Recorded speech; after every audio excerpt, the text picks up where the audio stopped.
Welcome back, everyone. I just had to pop some shopping off for a neighbour. Yeah, go live, man. Go live. Can you go live? Please go live. Go live. Please go live. Go live. Please go live. Go live. I'm live.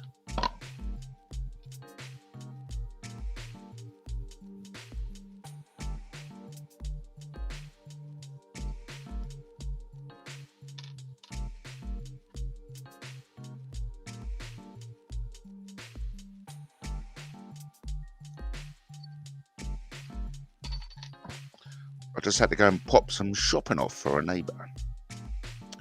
I do shopping for a few neighbours, a few old people in the neighbourhood. It's all part of a community project,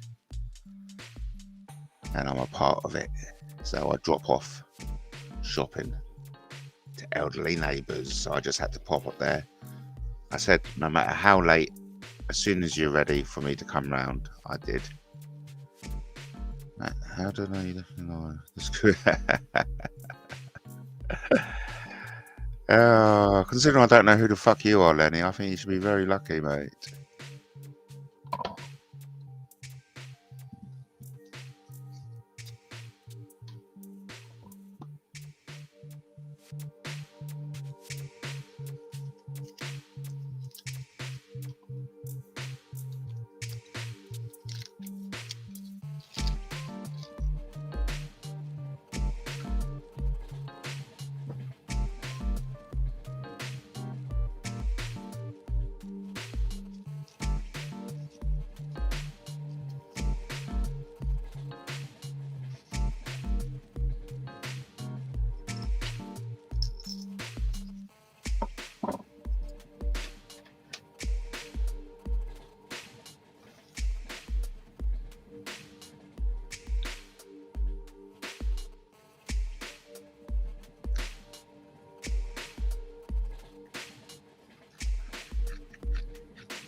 Five 0 to the Seagulls. Isn't that amazing, eh?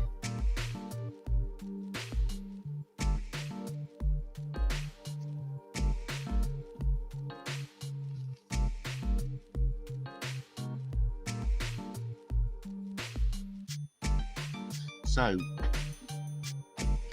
is Brighton going to Europe?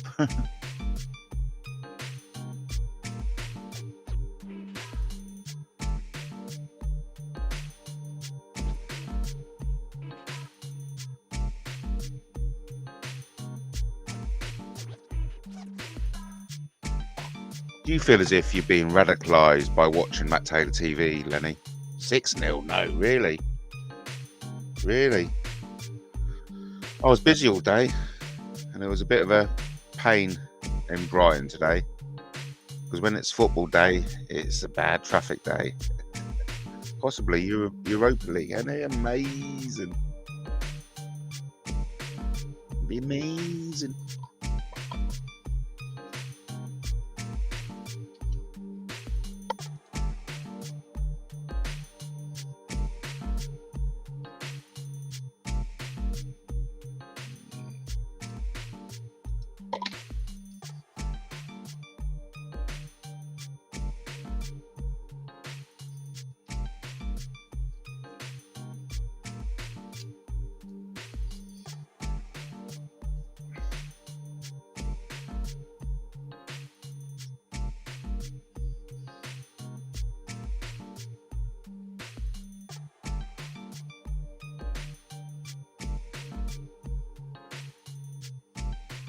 Oh, it was great using Snapchat again. I do enjoy going live with their Snapchat filters. Such fun. Fucking love it. Have I ever gone live as a chimpanzee before? I don't think I have. Oh, yeah, I have. Yeah, I remember that.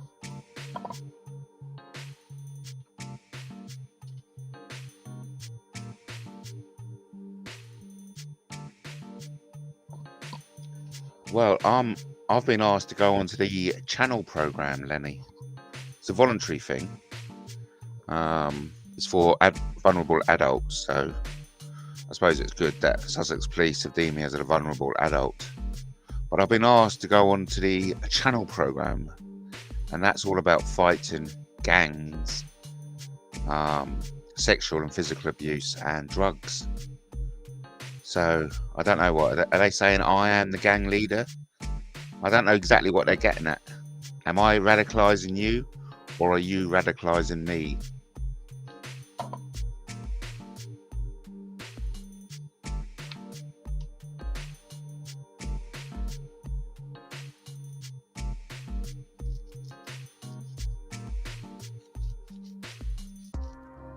It's news to me, Lenny.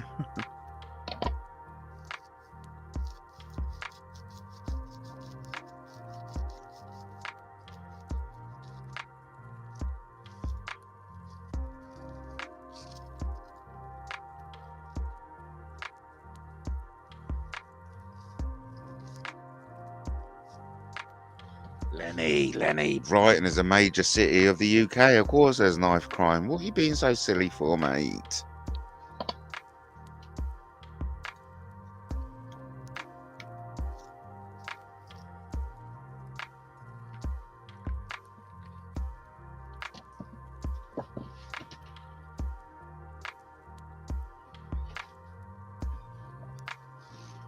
Well, you know the bigger picture on all this, isn't it? Who's sniffing the cocaine? That's what's driving the knife crime in the UK. The demand for cocaine. Evidently, the demand is limited, so you've got certain number of clientele. There's a certain amount of demand for cocaine, and only certain number of people can provide that demand, and that's where the fight is. No, I'll demand. I will deliver the demand. No, I will deliver the demand, because whoever delivers the demand gets the most money. So this is where we're looking at this knife crime totally from the wrong angle. Who are these gangs servicing? They're servicing the rich elite, paying for the cocaine. Can you see how we're looking at things from the wrong angle? I didn't know anything about this Jonestown, mate. Jim Jones and all that.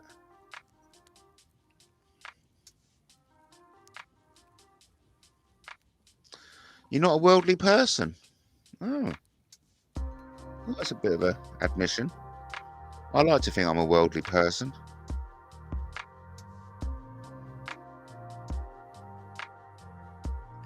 Well, you know, I've told you the story of when I sniffed coke, didn't you? Have I? Across the dance floor, snogged 6 women. I thought this drug was dangerous, man. Gives you, if that can give you that much confidence, you know, no wonder it's addictive. You'd always want to feel that confident, don't you? That cocaine is a drug that puts you where you want to be. But of course, it's false, isn't it? It's fake. And I couldn't be doing with that. I couldn't be going through my life fake. Using a drug to be the person I wanted to be. We've got to be the person we want to be. Naturally. With no outside stimuli or influences. You know? I'm a bit disappointed to hear you say that, mate. That's a bit, I'm just surprised to hear you say that, because you do come across as a worldly person. You know, a lot of the time when you ask a question, you already know the answer to it yourself.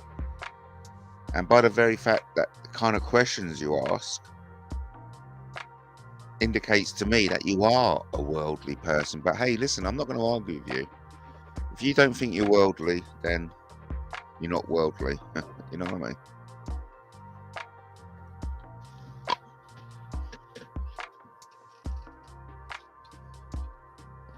And that's exactly the same with cocaine and drugs. I mean, that's why I got a bottle of red wine in front of me, because I do find it difficult to talk. You know, because it's this doing this. I mean, look, Mandy feels emotionally terrorized, and she doesn't even host her own YouTube shows. She just jumps in the chat room. So someone who just operates in the chat room is feeling emotionally fucking terrorized. And we know who's emotionally terrorizing her, don't we? And it's not about what I'm going to do about it, it's what you're going to do about it. Without any encouragement from me. And what are you going to do about me? I mean, you know, I know people have come to my defense. This wouldn't be possible without Brian. Talking about Brian, there we go. Then he says, well, it's hard to be objective without sounding self-indulgent, I suppose. Sound self-indulgent. You're allowed to be self-indulgent. This is your life. Yeah? This is your life. The universe evolves around you. So be self-indulgent. You're important. You are someone. You're not a nobody. Maria's a good soul. She's a good-natured, I think. Well, yeah, absolutely she is. She's a wonderful person. And she doesn't deserve, none of us deserve the treatment we're getting from a small select of people who identify as Satanists. I mean, am I being radicalized to think that? Have I been radicalized? We'll find out.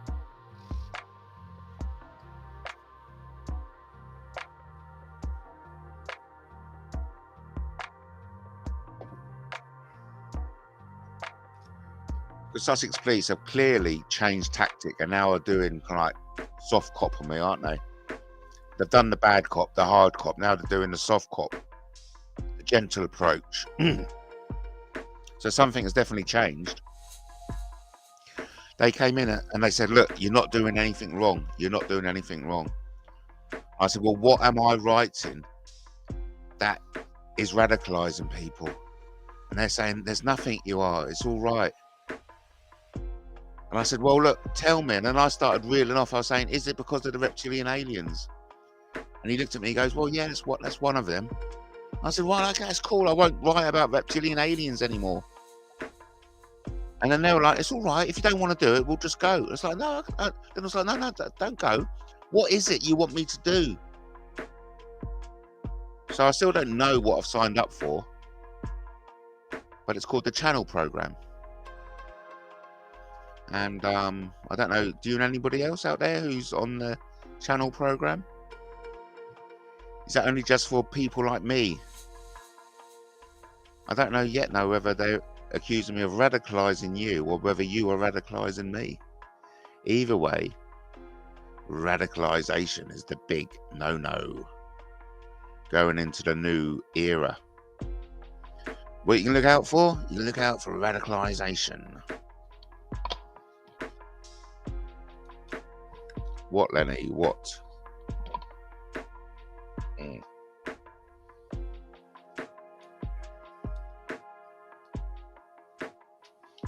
Oh, look, you know, you say Puddock is my mate. He's not my mate, but he does listen in sometimes. Move up to the bumper, baby. Yeah, I did actually. I do remember that. She was another sort, wasn't she, eh? And I don't mean sort in the same way as Brian Hurl. Oh, God. I would have been 12 years old in 1983.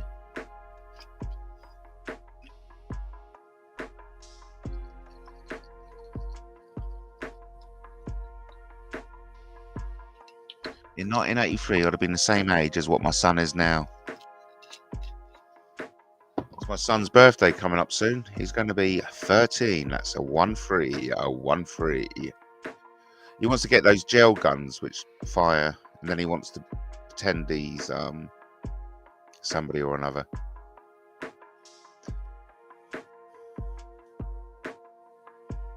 Oh, she was a crazy diamond, wasn't she? Eh? She was a wild spirit. She's still alive, still with us, thankfully. Who else just recently left us? Oh yeah, Springer,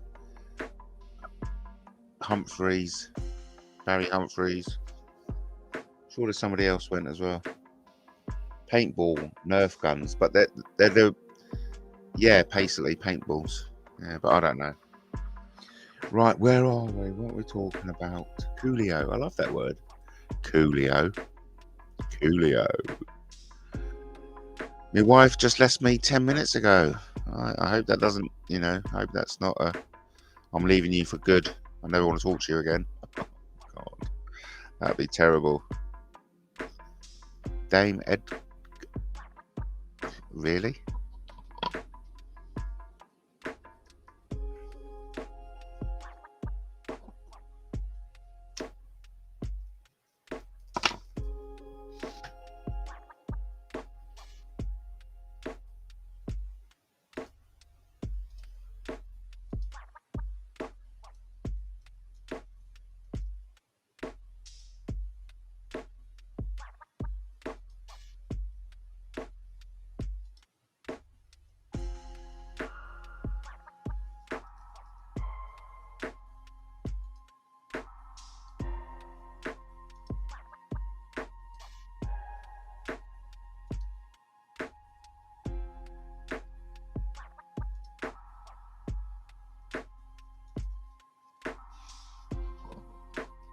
Wow, quiet night tonight.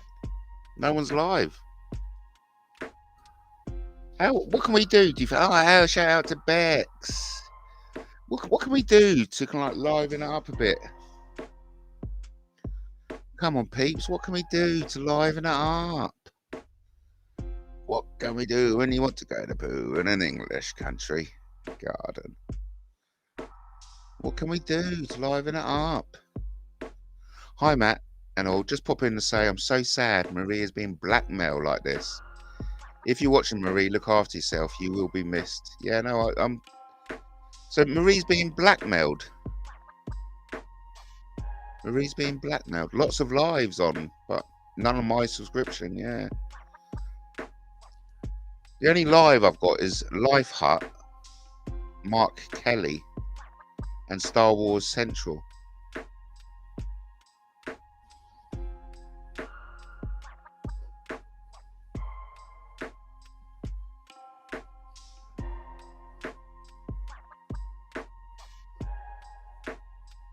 I suppose I should really get in with that crowd, shouldn't I?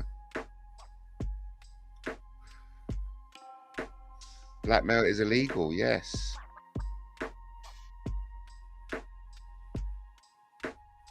Out of order, like going after Marie. Marie's done fuck all to anyone. Well, why are you doing that?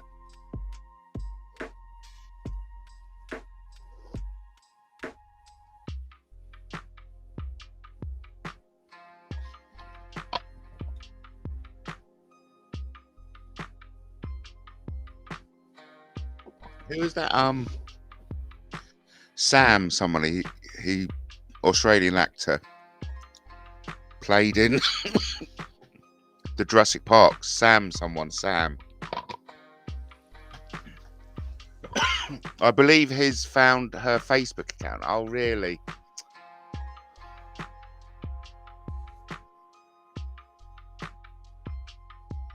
Well, listen. Oh, it's just wow, really? Okay. Yes, this is Sam Neill. Thank you, Lenny. I did appreciate the new planet. Yes, Lenny. It'd be much easier if you just came on and spoke to me. Yeah, she has. She's been a tower of strength for me in the end. Hope she knows this. She knows it. Thanks, everyone. Yep, Sam Neill. Lenny, it'll be great if you rung in, Lenny. And of course, Brian, please ring back in. You know, I do love talking to you, so, and I know everyone loves listening to you, so please, if you've got nothing else to do, that is, you know, I enjoy talking to you. And it's just such a shame. Oh, even you, Bex, ringing. Such a shame about Marie. Shocking, really. Oh, really? Sam Neill. I believe he is in treatment or recovery for skin cancer. Hope he's all right. He auditioned for Bond, did he? I didn't know that. Hey, listen, Lenny. Here's a question for you. Do you know anything about Stephen Hendry and his broken queue? Did you know that Stephen Henry left snooker because his faithful queue got broken and he couldn't play with another queue because the rules changed on flying. He was flying over to Hong Kong and he usually took the queues with him, but on this occasion they had to get stored in the cargo. And thanks, Brian. Yeah, and while in cargo, his queue got snapped. And he tried to sue the airline for £7 million, but he failed.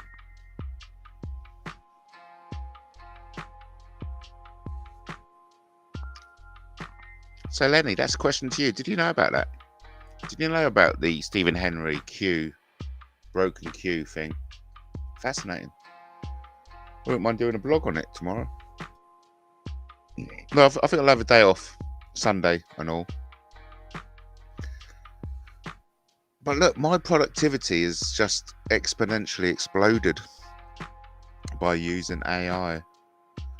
And I suggest everyone uses AI, basically. I even suggest teenagers start using it. It'd be great for their homework. Yes, you are correct about Henry. He doesn't like the story. He got the yips when he retired in 2012. Yes, I heard that. Yeah, fast. Oh, good. Yeah, because I only heard about it today, Lenny. I feel a bit embarrassed, to be honest, because I like to think I'm a bit of a snooker fan. Well, I am a snooker fan. But this is all news to me about Henry and his snooker queue. Fucking hell. I want to look into that.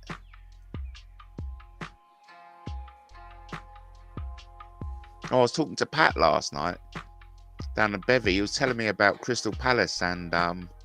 oh, no, that was it, right? True story, because Pat was there. Because Brighton their mascot used to be a dolphin. And it was only because they were at Crystal Palace and they were singing, "Where the Eagles, where the Eagles." And as they were singing "Where the Eagles," a whole flock of seagulls flew over. And so Brighton started going, "Where the seagulls, where the seagulls." And that is why or how it came about that the mascot changed from a dolphin to a seagull. And that I heard from a Pat who was there. Who was fucking there. And that's why I love going down to my local.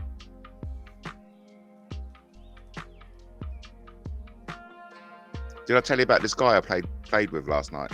Played with him, I did. I played with him. I played with his queue. You know what I mean? No, but he was pissed though. He was pissed. And I said, yeah, I said to everyone, fucking this guy is pissed. I'll easily beat him. And everyone, no, mate, he plays even better when he's pissed. I was like, oh fuck. And they said that the only way you could hope to beat him was at 7 o'clock in the morning. So funny. Henry had the same man who did his snooker Q-tip for decades. A Q-tip guy, that's right. Leave you to it, gents. Night all. Thanks, Bex. Thanks for coming in. Give our love to Danny. And I just certainly hope Marie's okay. Because we know how protective Marie is of her personal details. And everyone has got a right to keep their personal details. Okay. Any sharing, oh thanks Bex, any sharing of personal details is against the law. Wasn't Richard Attenborough in the black and white? And yes, it was. Yes. Yeah, well, Black Rock was about mafia, and Quadrophenia was about the modern rockers.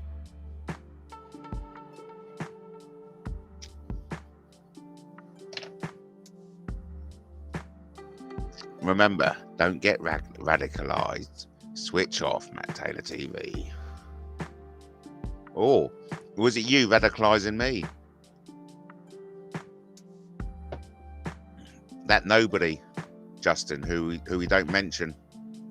That nobody who we don't mention.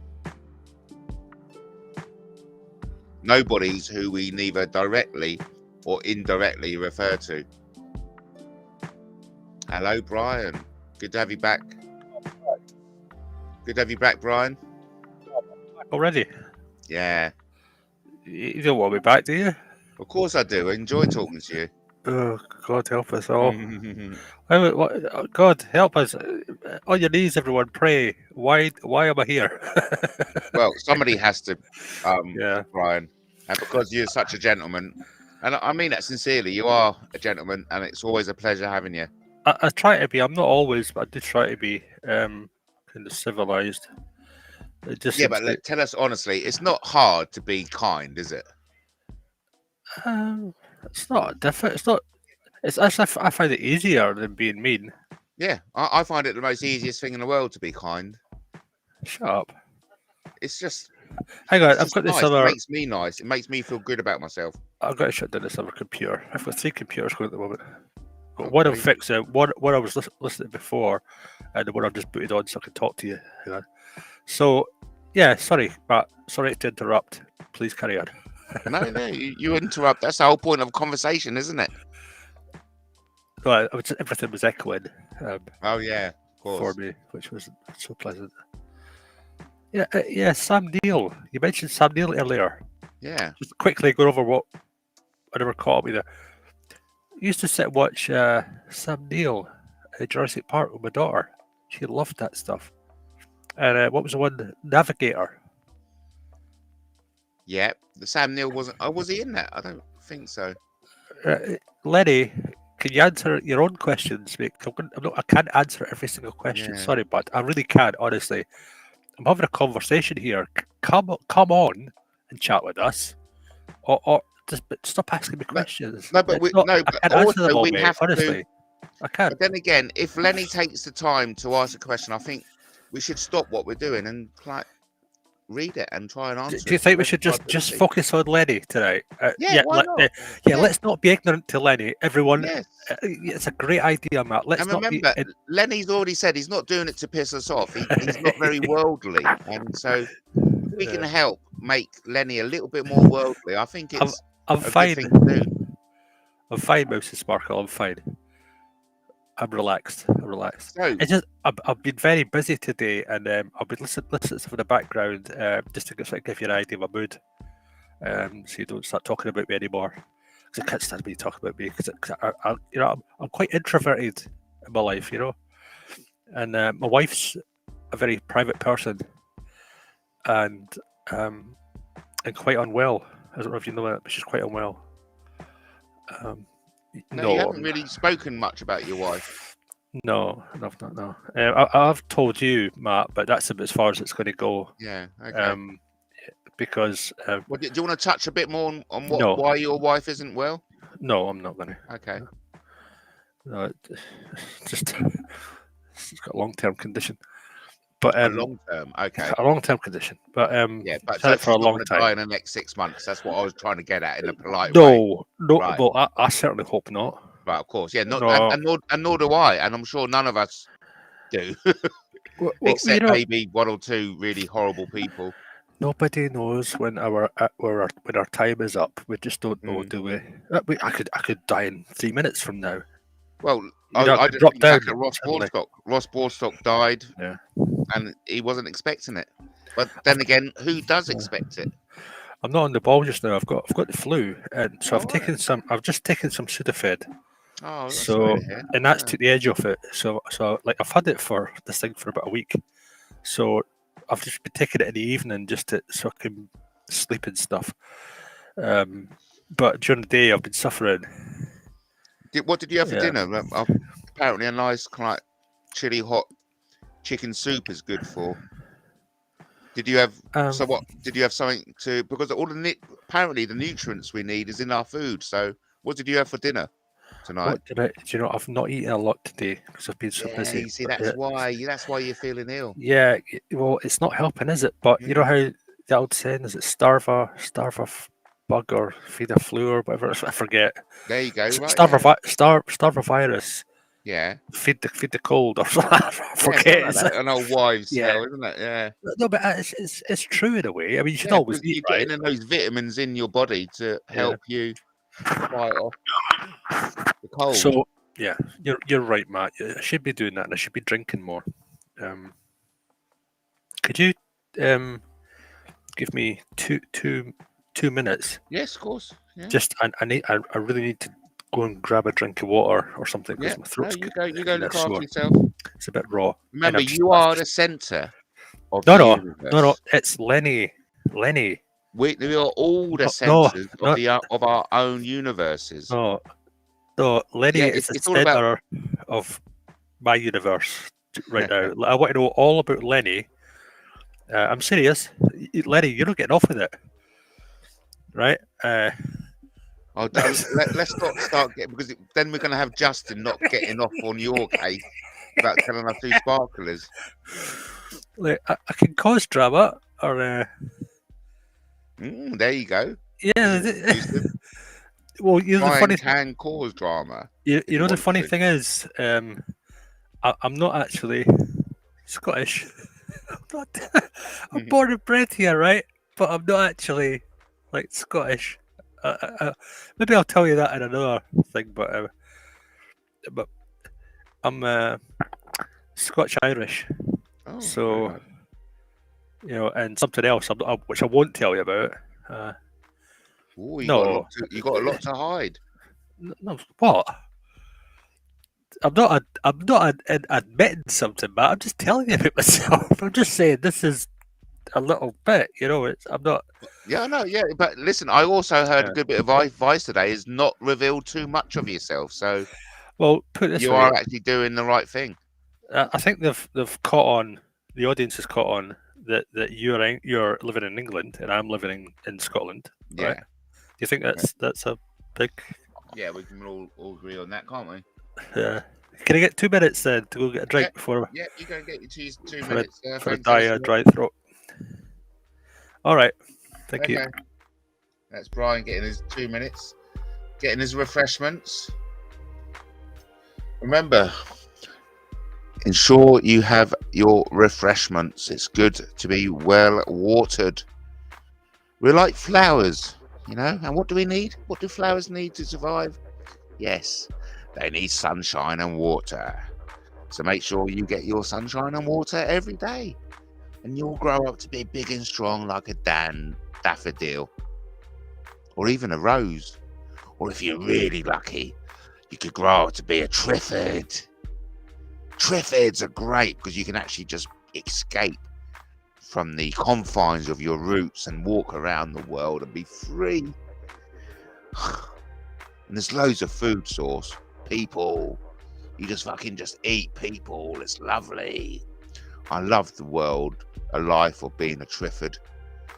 Being a triffid is terrific. Terrific triffids. Oh, here we go. A hate operator.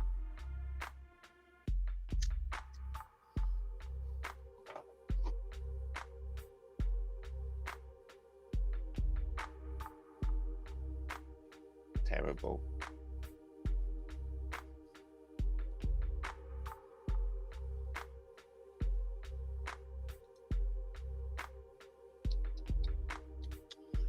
What a nasty comment. Why is it such a shame? We shan't put it up. Oh, look at that. You're reinforcing your hatred. It was going so well, wasn't it? We were having such a nice time. Oh, Brian's back. Yeah. Hi, Brian. It's the luck of the apricots. That's what it is. I haven't heard that one before. Luck of the apricots. The luck of the apricots. You know, they're actually quite good for you. I'm just going to eat one. Oh, lovely. Yeah. Yeah, apricots is good vitamins Tesco. in that. From Tesco. Yeah. Yeah. Sponsor. That'll do your cold good, actually. That'll do your cold good. Well done. Look at you getting your natural vitamins in. Yeah, I swallow them whole because I'm that big. They pass through the. I'm that big. They pass through the gaps in my teeth. You know.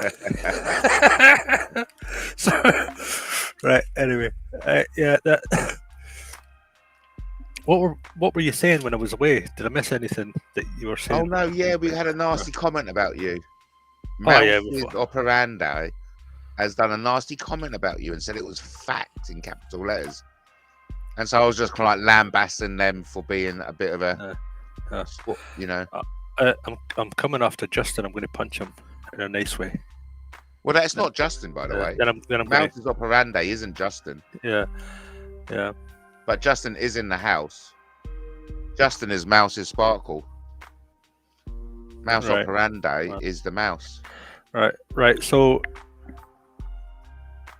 well, if it is the mouse, listen very carefully.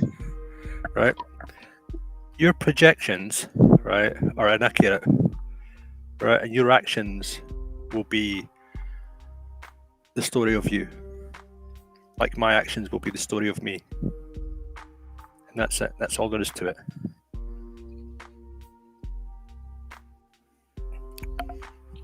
There you go. Yeah. Conversation stopper.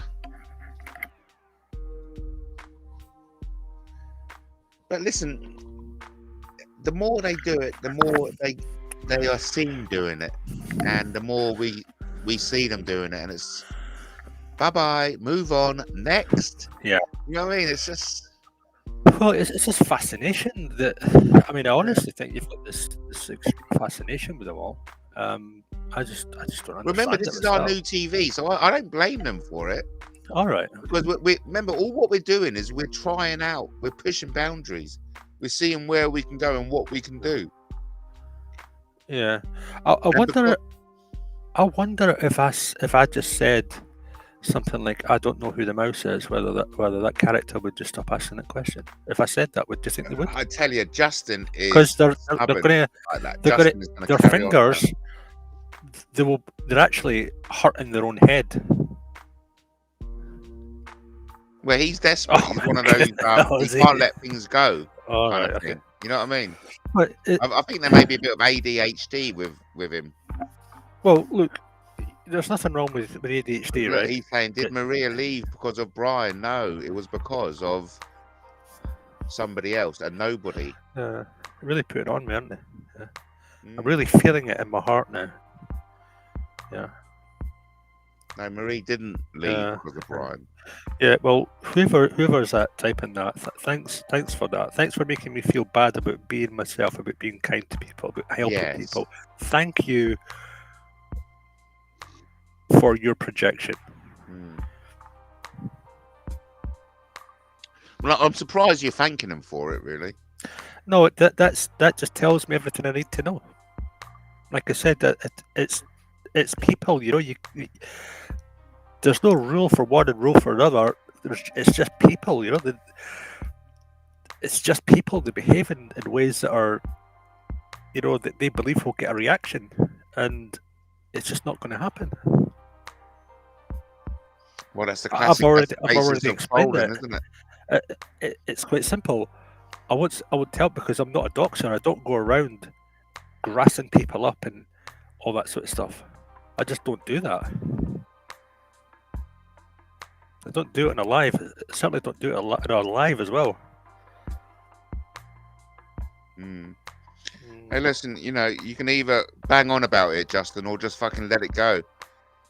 You know, I mean, it's against the guidelines. Brian has explained himself, or you can just be a stubborn so-and-so and keep on about it. It's against the guidelines. When you go into a chat, the thing is, you just wasted read what our it says, conversation time. Yeah. No, just quickly, if you go into chat, you know, it says keep your personal details private, doesn't it? I mean, if you want to reveal them, that's fine. If you're a public celebrity, right, you can reveal a lot about yourself. I could reveal a lot about myself. It's not going to change anything. It's not going to change who that person is or who you are.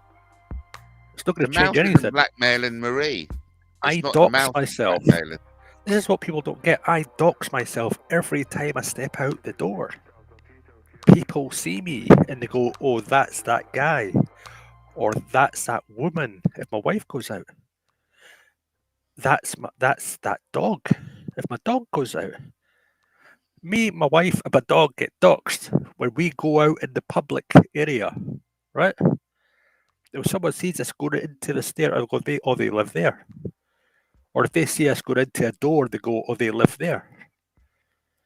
So why is it so important? I just don't get it. If they have a problem with that person, take it to the police. I mean, if they're doing illegal activity like that and they're blackmailing someone, which is illegal, take it to the police. That's not grassing.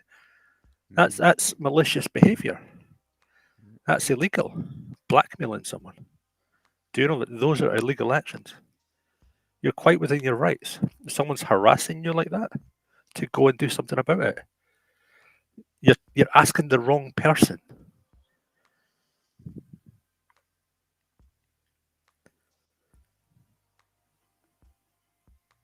So I hope that answers your question. I said, I'm not telling you. I said, and nobody was blackmailing Marie. Dun, dun, dun. We need, look, someone needs to, the good thing is Marie has got her own support, and that's Chris, right? Chris is going to make sure Marie is okay. Marie's a big girl. She's going to look after herself. But still, we have to deal with the fact that Marie has felt emotionally fucking terrorized. And that's something we are going to address. It's not going to be tonight.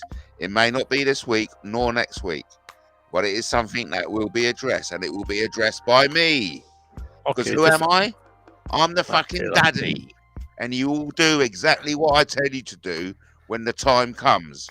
Because the fucking future of humanity will hang on it. I just needed to say that.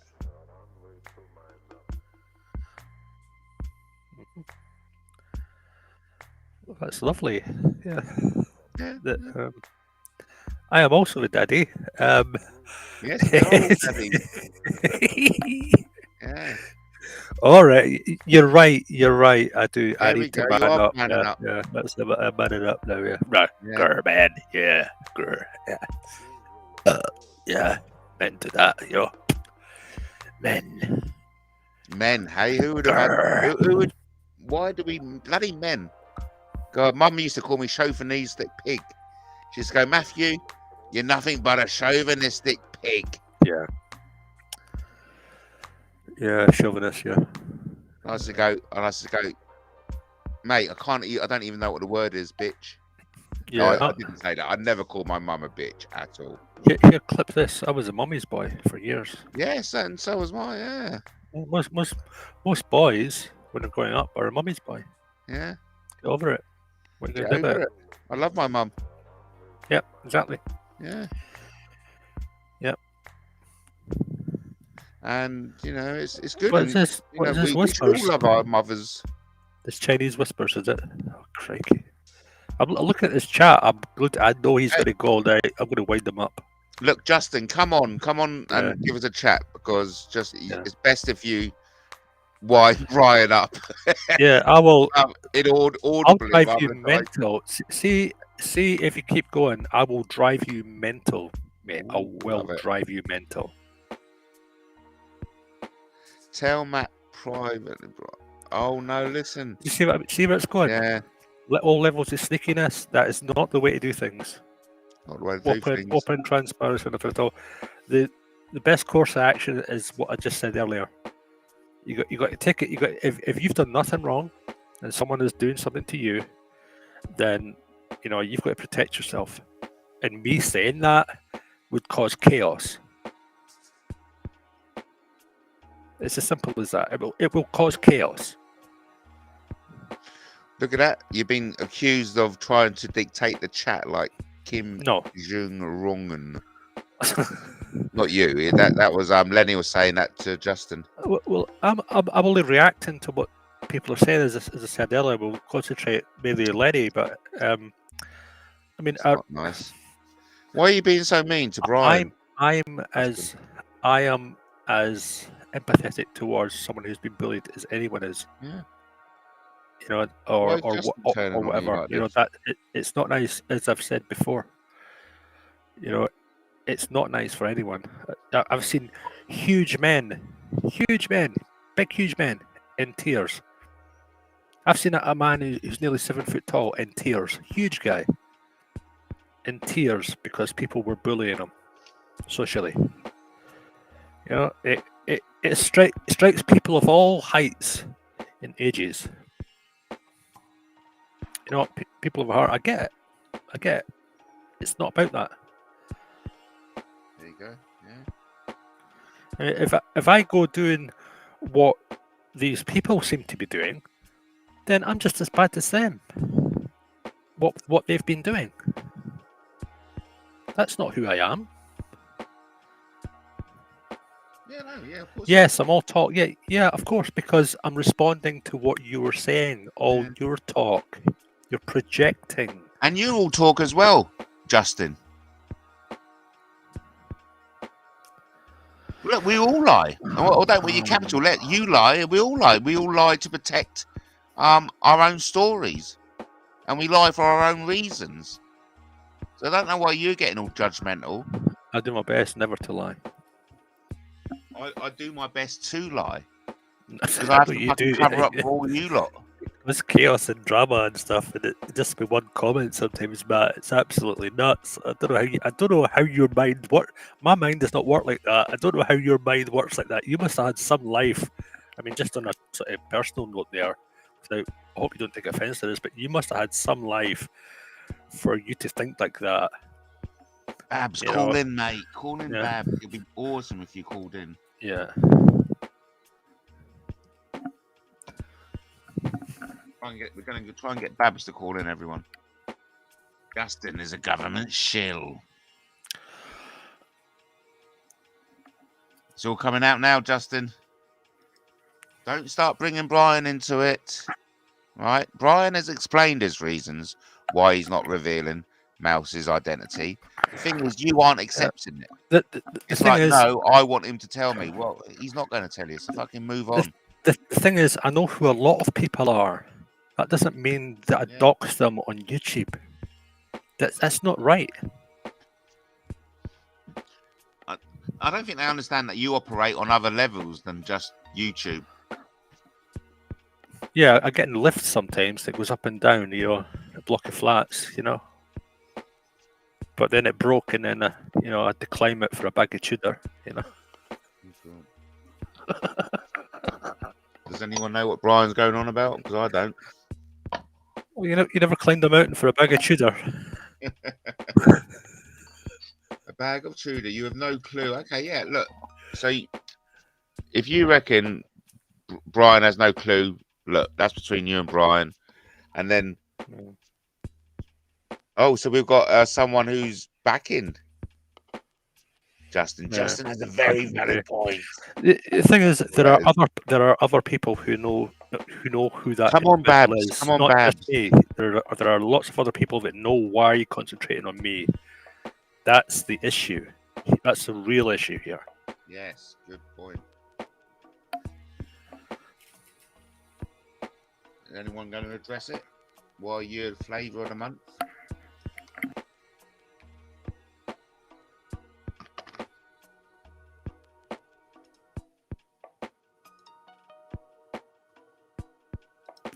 And again, it's just like a big echo chamber. Yeah. You know, it's like turned into this big troll echo chamber. I didn't think Matt's show was that. I thought it was a bit of drama and fun and silliness and a bit light-hearted entertainment. That's what it aims to be. I mean, that's why I was hoping to. That's why we should just respond to Lenny, because Lenny's the centre of the world right now. He said changing the subject completely, and hopefully no one noticed. Yeah. I do have a valid point. Oh, who cares about valid points? Bloody hell. Yeah, you do have a valid point. Yeah, I'm not saying that people don't have a valid point. Everyone has a valid point. I mean, why say it? Okay, look. That doesn't mean your questions are going to get under my skin. That I. Why don't you come on and talk? Why don't you come and talk? What child? Childish thing to say. Yeah. That's ridiculous. It will drive you nuts. Stop. You're just going to hurt yourself. Going to get other people hurt. And Justin, Justin, when you saying stop telling Matt, how many times did you have this being said about you? So now you're saying the same kind of things that were said about you. It's just like, oh, come on, we're going around in circles here. I like Justin. I don't know what's going on here. I mean, if it's Justin, I like Justin. I have a lot of time for Justin. He's very, very funny. He's very witty. He's very intelligent. He has a lot going for him. Yeah, he is. I'm not saying his past is perfect, but who am I to judge someone that's only ever treated me well, and been a bit of a giggle and funny. What have you got against people acting the big man? I always act the big man all the time. I don't know. I'm jealous of Brian. I think maybe Babs, come on and talk to me. I know lots of people who are actually big men. It doesn't mean, I'm not a particularly big. I'm not small, but I'm not a huge guy. But I'm not particularly small. I think if I met you, you probably wouldn't be so hostile or something, Justin. Yeah. But yeah, there you go. Yeah. Very interesting. It's getting quite juicy at the moment, because we've got some good contributions in the chat. We've got Babs in the chat, by the way. Yeah, I mean, I'm just guessing. I'm just guessing. Yeah. I mean, there's a lot. Like I said, people go through a hard time right now. They become fixated on things, and it's people are just being mean. Yeah. Is someone threatening you? Who's threatening you? Oh, come on! No one was threatening anyone. You remind me of the snowflakes now. No. I would never threaten anyone. I joke about it. I'd never actually do it. It's satirical. I wouldn't really fucking dissolve him in acid. Don't be silly. All right. Oh yeah. I would never do that. I mean, that's just horrible, right? And I'll never give anyone industrial strength laxative, so they'll shit themselves to death. Yeah. I wonder how Humble Dryer's getting on, eh? Oh yeah, I haven't really got involved with that. How involved did you get with Tom? Oh, hint for you. Dryers? All right. And here's one for you, Brian. What can we do to get the Humble Dryers to come over to the Matt Taylor TV? Well, you just message him and ask him. Say, come on over, have a chat with us. Let us know what's going on with you. I don't message people. Yeah. I don't do that kind of thing because my emails are full up, and I need new emails to message people. Well, I mean, there's a lot of people you could ask. Like, can't we just say Humble Dryer free time and they come on or something? Yeah, something like that. It could be. You could ask. It could be the case that maybe not. You could ask someone else to come on. With their from another channel. Well, I've asked Brian Harvey. He's ignored me. I've asked Nikki Cooper. Ignore me. I've asked Richard Carback. Ignore me. I've asked Abs, and she's ignored me. Let's get it right. They've not ignored you. Okay, they've turned me down. There you go. And there's a reason. They've got their own reasons. They've got enough going on. They've got enough going on their plate, like other people have. Yeah. Yeah. Okay. Not everyone's into that sort of thing. And, oh no, they are though. I only asked them because I know they're into YouTubing, and I asked Richard Cardaff because he is a citizen journalist. I thought they would have jumped at the chance of getting their news out on Guerrilla Democracy News. Oh, by the way, talk about Guerrilla Democracy News.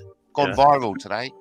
I'll go and check the stats because the last time I looked, it was up to like 1,500. So yeah, Guerrilla Democracy News has been going viral today. So, Yeah. sorry, Brian, what were you going to say? Nothing. Good. Nothing. I was going to sit here completely silent and listen to you. What's been said in the chat? I mean, when's Bab going to come on? Well, I'm just opening up my blog spot, and the latest figures is wow. So today 1,188. Really? And yesterday was 259. So there's been a massive spike. Because usually I was averaging 500 a day, but then something happened, and my views just plummeted. See, I don't know much about all that stuff. You know, I'm a bit of a virgin to Matt's world. You guys have got to remember that. I am not. You know, Mali's probably not as exciting as you think. Well, and I'm not here to take over Matt's channel. Matt is definitely in charge of his channel. Yes. Make no doubt about that. He can do whatever he likes. That was nasty that you should make that allegation, because that was the same thing that was leveled against you. I mean, what? I'm a bit surprised by you hearing that comment from you. That's if it's Justin. It could be. Maybe it's not. Yeah. Oh, I mean, I don't have moderator status, so I can't look at all that stuff. So I look at it and I check. Yeah. And it's definitely Justin. Oh, it is okay. Yeah. Right. Well, good luck, mate. No hard feelings. I'll chum. You know. Honestly, you know. It'll all come out in the wash, mate. Don't you worry about that. It'll all come out in the wash. Mr. Perfect. There's other things. There's bigger things going on. And such as? What is the bigger things? I changed my underwear today. That was awesome. Nice. It's always good. Yeah, that's a good start, isn't it? Got my socks on. Yeah. And that was me set for the day. Yeah. Good. I'm doing some gardening tomorrow, and then that's me done. Yeah. Oh yeah. Yeah, I've got some. Yeah, I've got a last bit of gardening. I was thinking about 2 hours it should take tomorrow. Is it a particularly large garden you have, or is it just hard work, or it's neither of both. It's smallish, and the work is fine. It's no problem. I've been doing it every year since 2003. Yeah, so I'm very used to it. My garden's very lovely. I built a kind of. It was a kind of a rundown kind of garden, and I just made it quite maintenance free over a very long time. Yeah, the back I just put some plants that soak up. It doesn't get much sun there, so I put a bunch of plants that just soak up moisture and like those conditions. You know, like tropical type plants. You know that really, you know, grow huge leaves and take up big. I forget the name of them. Huge big leaf plants. And they love it there. They're thriving out there. They're like 7.5 foot tall now. You know, that's insane. So I put 3 of them in. So that covered like 22 feet or something. And they were just tiny little things. I thought they'll never grow that big, but they've thrived there because the summers are fantastic. So they get everything they need in the summer, and the winters they just freeze, don't they? So yeah, they're just frozen until it warms up again, and then they come back to life. But they don't, you know, they drop some leaves off the bottom, but they get taller as they do it. So they're pretty amazing plants. I put in some. Oh, I forget what they're called now. See, that's it. I've not got my gardening head on today. I'm like, where's old Gummidge? You know, I need to put my gardening head on. So she knows. I mean, she knows everything about plants. I taught her everything I know, but she knows. And then she just took it and she goes into all these garden centres and stuff. And I've got a friend who actually grows a bunch of plants in polytunnels and sells them to companies and stuff. So sometimes we'll go there and pick them up. Every couple of years we'll go and get something. We'll put that maybe in her garden somewhere.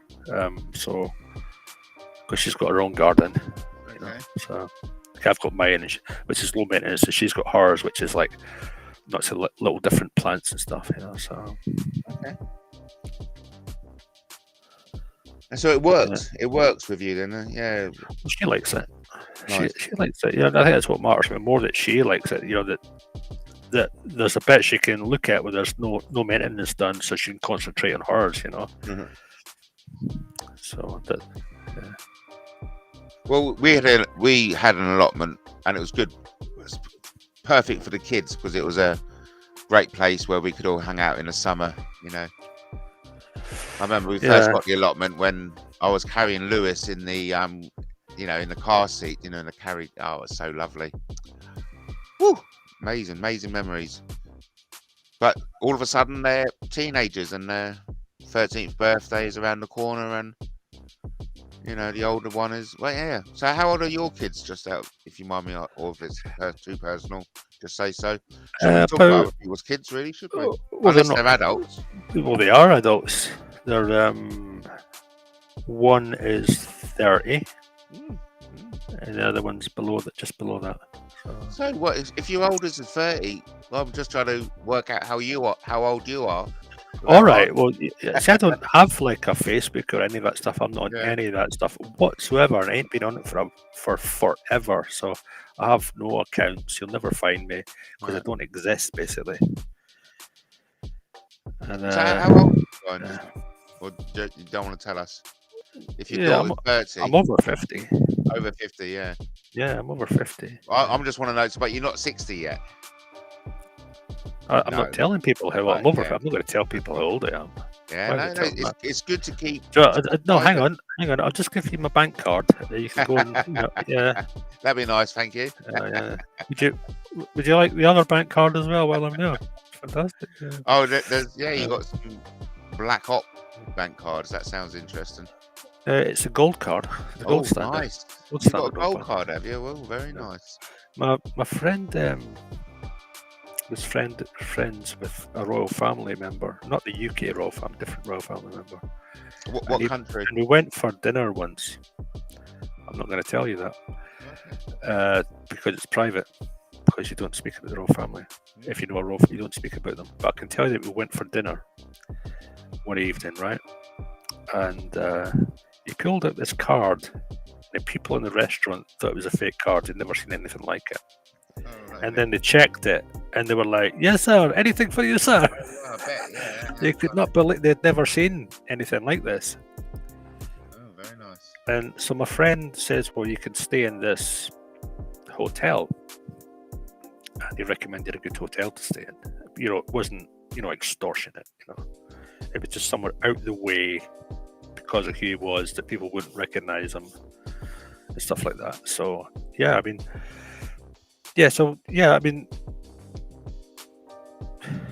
Some people are untouchable.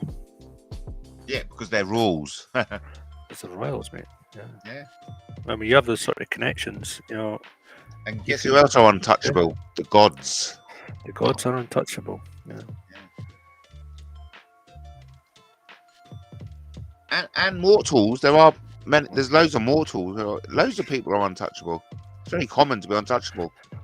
Yeah, those untouchables are getting more and bigger, more of them, bigger and bigger, and so I've got a friend that I kind of known for a very long time. Not quite grew up with, but, yeah. The obvious disadvantage of being untouchable is that you end up leading a bit of a lonely existence. No. You disagree. No. This is Dubai we're talking about. We're talking about Dubai, right? Yeah. So this individual married someone in Dubai, and he is untouchable, and she can't believe it that he picked her for a wife, and they're inseparable. So she's extremely happy.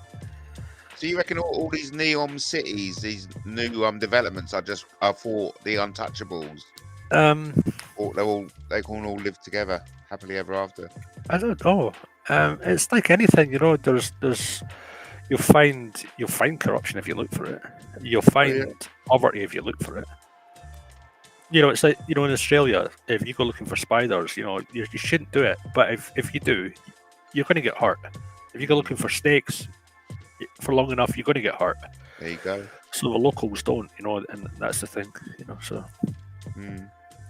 sometimes it's like that. It's just some things you don't do. You know, you're out your depth. You don't know all the ins and outs of certain things, certain lifestyles. You know, you just shouldn't be doing it.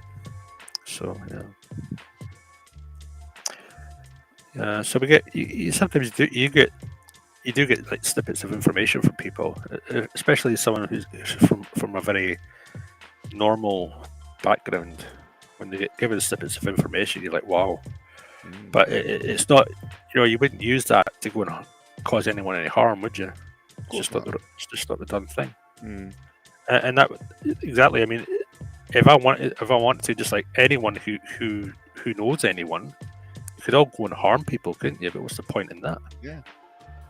It's just because vile. If you harm vile someone, behavior. guess what inevitably happens? Yeah. They will harm you back. It's vile behavior. And that's exactly what my story is. I hurt someone, and I've been hurt back. It's like, wow, yeah, I should have known it. Yeah, it's horrible, you know. Some people just go through the toughest time ever.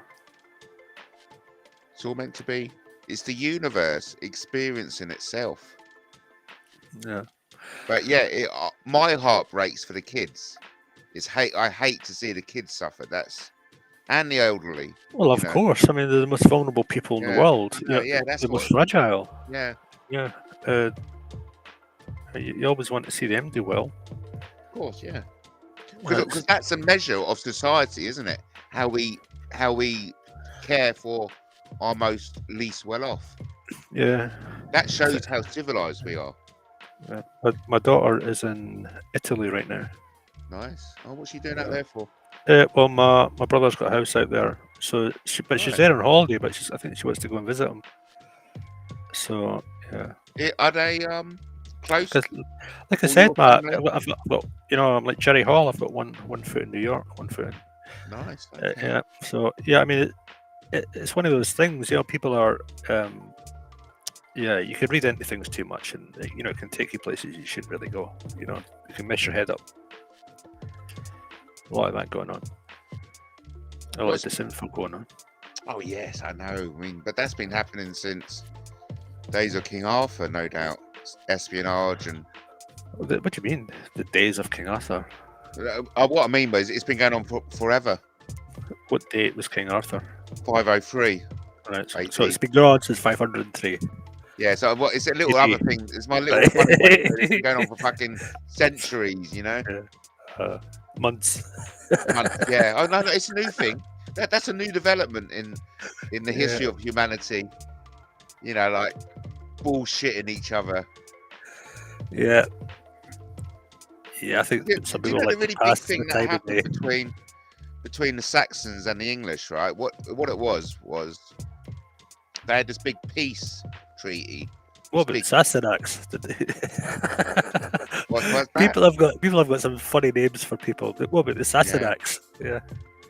So anyway, the English and the British all met up, and they had this big fucking feast, and they all got pissed, and they were all going to kind of like make peace. With the Scottish? Well, no, I don't think the Scottish were invited. Actually, it was all the British and the Saxons and the English. So, but guess what? And this is what has fed their hatred between the British and the English ever since.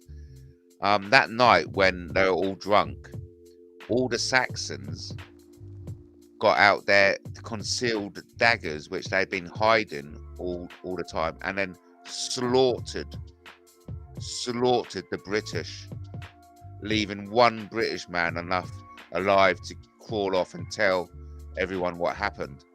And so that's why the Brits hate the Saxons, because of that single incident. What about the Roundheads? Were they involved? No, the Roundheads came way after all that, mate. We're talking about ancient British history. So like the Roundheads were the children, essentially, of this lot. Yeah, no doubt. Yeah. History's got some amazing bits in it, isn't it? Because ultimately, history you can dig up. That's what I like about history. Yeah. You can verify it by digging it up. Yeah, I remember my brother years ago. He did what was it? Time Team. He was Yeah. security for Time Team, and who else? That woman on the Lorraine Kelly, security for her. Paul Cook was talking about a statue unearthed in Rome. A few other people as well, but yeah, I won't name them. A statue unearthed in Rome, 30 meters buried in the ground. 30 meters. What the fuck is a statue doing 30 meters under the ground? That's the statue. Is it not talking anymore? That's the statue. That's the statue. Yeah. Simples. Yeah. Just say, Keep look, it simple. what are you doing there, mate?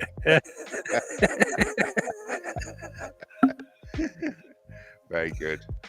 Why is Justin so jealous of Babs? Dig around the statue and find out. Let's all grab our little troubles and scrape away and find out what's going. Because ultimately, we know where the Ark of the Covenant is, where King Arthur II lies. Do we though? Yes. Well, according to Alan Wilson, Baron Blackett. Well, there you go. There you go. And we know where Jesus is buried too. There you go, folks. You heard it here first. But we also heard it on Britain's Hidden History. A claim to a claim. Yeah. I've kind of like fell out with Britain's Hidden History now. How? Because you know me, I'm just a bit too controversial for them. All right. They can't handle me. Because Ross never wanted to mix. Ross never mixed politics with King Arthur. Whereas I'm all about fucking mixing politics and King Arthur, you know. Yeah. And so it was like when Ross was alive, it was like, yeah, we both had an agreement, you know, like, love, Ross, you crack on, I'll crack on doing my stuff. But now, since Ross has gone, it's like they're going to keep on the tradition of keeping politics out of King Arthur. So it's all right, you know, I don't mind. I'll go my own way, you go your way, because I am all about mixing politics with King Arthur. Hence my King Arthur, the political party. Talk about mixing it. Get a mixer, mate. You know, get a mixer, a little cement mixer, throw everything in, and hopefully, you know, you got a cake at the end of the day. So, guess what the latest development is on the King Arthur, though? Yeah, what is it? Harry's King Arthur. It came out of my spirit writing last night, I think. Oh, Prince Harry? Yeah, Prince Harry is Bearman, is Arthur, King Arthur III. Oh, you mentioned that before. Yeah, I did, didn't I? Yeah. Okay. So that's a few blogs coming out Monday. I'll get my team on to write a few blogs about that. That should be fun. Do you know much about the definition of words? Not as much as the layman, man. No, what I mean is, like, you know, when you look up the definition of words, like spirit, spiritual, where did all those words come from? What do they actually mean? Through years, have you ever looked up anything like that? Yeah, I do. Yeah, I'm quite interested in all that. All right, okay. Yeah. Do you want to do one on spirit? What are you on about? Like, the word spirit. Oh yeah. If you look up the definitions of it all. Well, then tell us what do you know about the word spirit? Well, I know all about it. I was hoping that you could look it all up as we go. You know, it'd be quite interesting. You want me to look it up now as we go? Yeah. No, because what I do, I ask. I don't Google things. I ask my knights at the round table. Well, I'm looking for definitions. Definitions of the word spirit. What I'll do, spiritual. I will go and ask my knights at the round table. But you have to be nice and please tell me all about spiritualism. No. Spirit. The origins of spiritual. Yeah, please tell me all about the origins of the word spiritual. Right, this will be interesting. So we're consulting the Knights of the Round Table. Dear Knights, Round table. So the term spiritual has its origins in Latin and Old French. So it comes from the word. We used to speak French in this country. Spiritualitis. Remember? Say again? We used to speak French. Yeah, of course we did. Yeah. Yeah. So, Yeah, I and know. that. Oh, right. Okay. Well, the only reason we spoke French was after the Middle Ages. Yeah. They all flooded over. And anyway, Maybe. spiritualitis Maybe means sure. concerning the spirit. So spiritual means concerning the spirit. Yeah, it's. So I mean, that's pretty self-explanatory as it is, though, isn't it? Well, it's the meaning of the word. But let's ask that then. So what is the meaning of the word? Yeah. What's the original meaning of the word spiritual? Where did it come from? I think that's all it's. But it was associated with African American religious folk songs. Apart from that, my Knights of the Round Table aren't really bringing much up on it. You'll have to fill us in. Well, I'm not going to fill you in. That's more like a threat. I would never do that. Well, no, I'm talking about informationally. Yeah. Spirit is an interesting one. Spiritual is also an interesting one. There's lots of reasons why these words are interesting, because people have even made their own definitions of these words. So, I mean, it's talking here how it was introduced in the 5th century, the actual word spiritual. And it just means the idea that mind or spirit. The term spiritual evolution refers to the idea that the... so the basal definition of the word spiritual is, well, there's a few, right? So we'll just kind of go through them. Relating to or affecting the human spirit or soul as opposed to material or physical things. That's one. That's right. Then you've got relating to religion or religious beliefs. That's another, right? Yeah. Now, if you look further down into that, right, and where the words actually came from, and what is a spirit, right? Oh, okay. There's some people say, "Oh, I believe it is." Well, it's fine. You can believe what you like. That's okay. I wouldn't deny anyone their belief, right, and what they believe, right? That's not it. The definitions of words mean things, and probably a lot more. Like I often would use a word that I did not mean to use because I was using the wrong word to mean something else. So one day I looked this up, and I spent probably like a day and a half trawling through eons of written words, looking for definitions and how it was used here and how it was used there. And it all come down to, and this is what I couldn't believe, this was my track of thought, it all come down through to spirit. When people say, "Oh, that's a spirit," you know, the heat above a volcano. Oh yeah. You know that how we see it with our own eyes. Yeah. This was the original definition of the word spirit. Oh really? Yeah. That shimmer. That shimmer. That heat that you shimmer of heat see. was the original thing of a spirit. This is where it all came from. So when I people would never have heard this from a Knights of the Round Table, you know, and this is why you we're going back thousands of years here, right? Thousands and thousands of years. You need a seat, mate. So I need you on my table because this is fascinating. Well, it doesn't get much more fascinating than this, really. Though there are lots of definitions of it on that route, and I went down every little rabbit hole I could to find that definition that actually made sense as far back as I could find it. And I discovered that it was actually just the heat of a volcano, and that was the oldest definition I could find of it. And that was when, as I was just about to say a minute ago, the oldest definition I could find, and that was when people used to sacrifice people to a volcano. So how far back are we talking about here? Exactly. A long time ago. Hoping that, crops would get better. We're going back thousands and thousands of years. So that was the oldest definition I could find. And obviously, we're probably far more familiar with the younger definitions, in the last, 1,000 years at least, 2,000 years, 3,000, 4,000.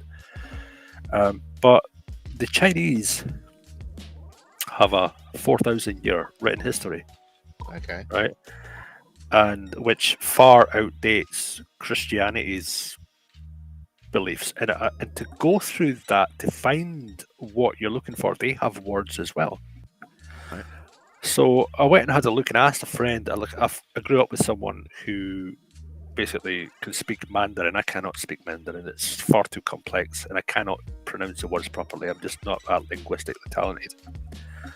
And I just could not be arsed at the same time. So I spoke to a friend of mine, and I said, "Can you read this for me?" And I went. He's got a takeaway over in another part of Scotland. So we say another town, right? Another city, right? A large town, but not quite a city.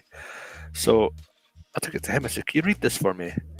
And it come back as exactly the same thing as a volcano. So I had it translated. So I thought I'm going to have to actually get someone who can actually speak that to get a better understanding of the word. So that's what I did, and it come back as the heat, and he explained it like the heat of a cooker. When you look at a flame or extreme heat, and that hazy looking, that's not the right word, is it? The shimmer. That's good. It's good. Shimmering heat. Yeah, someone would have to have seen something to label it. Right. So this goes back to when people say, say that someone seen a video on YouTube, right, and it shows this this ghost, this apparition, which is another interesting word as well. We may go there another time, but the apparition, this ghost, right, and but it was not solid. It was not. It's the same kind of thing. They're using the same psychological triggers to get you to think one thing. Well, they are manipulating something else to make you believe one thing. So yeah, it's very interesting. I wouldn't say I went any further than that looking for it, but over the time, I thought I really need to find the definition of these words and where they came from, what they mean, because I hear people using them a lot. And I've got a friend who's very disabled, the one that I mentioned, and he learns a new word every day.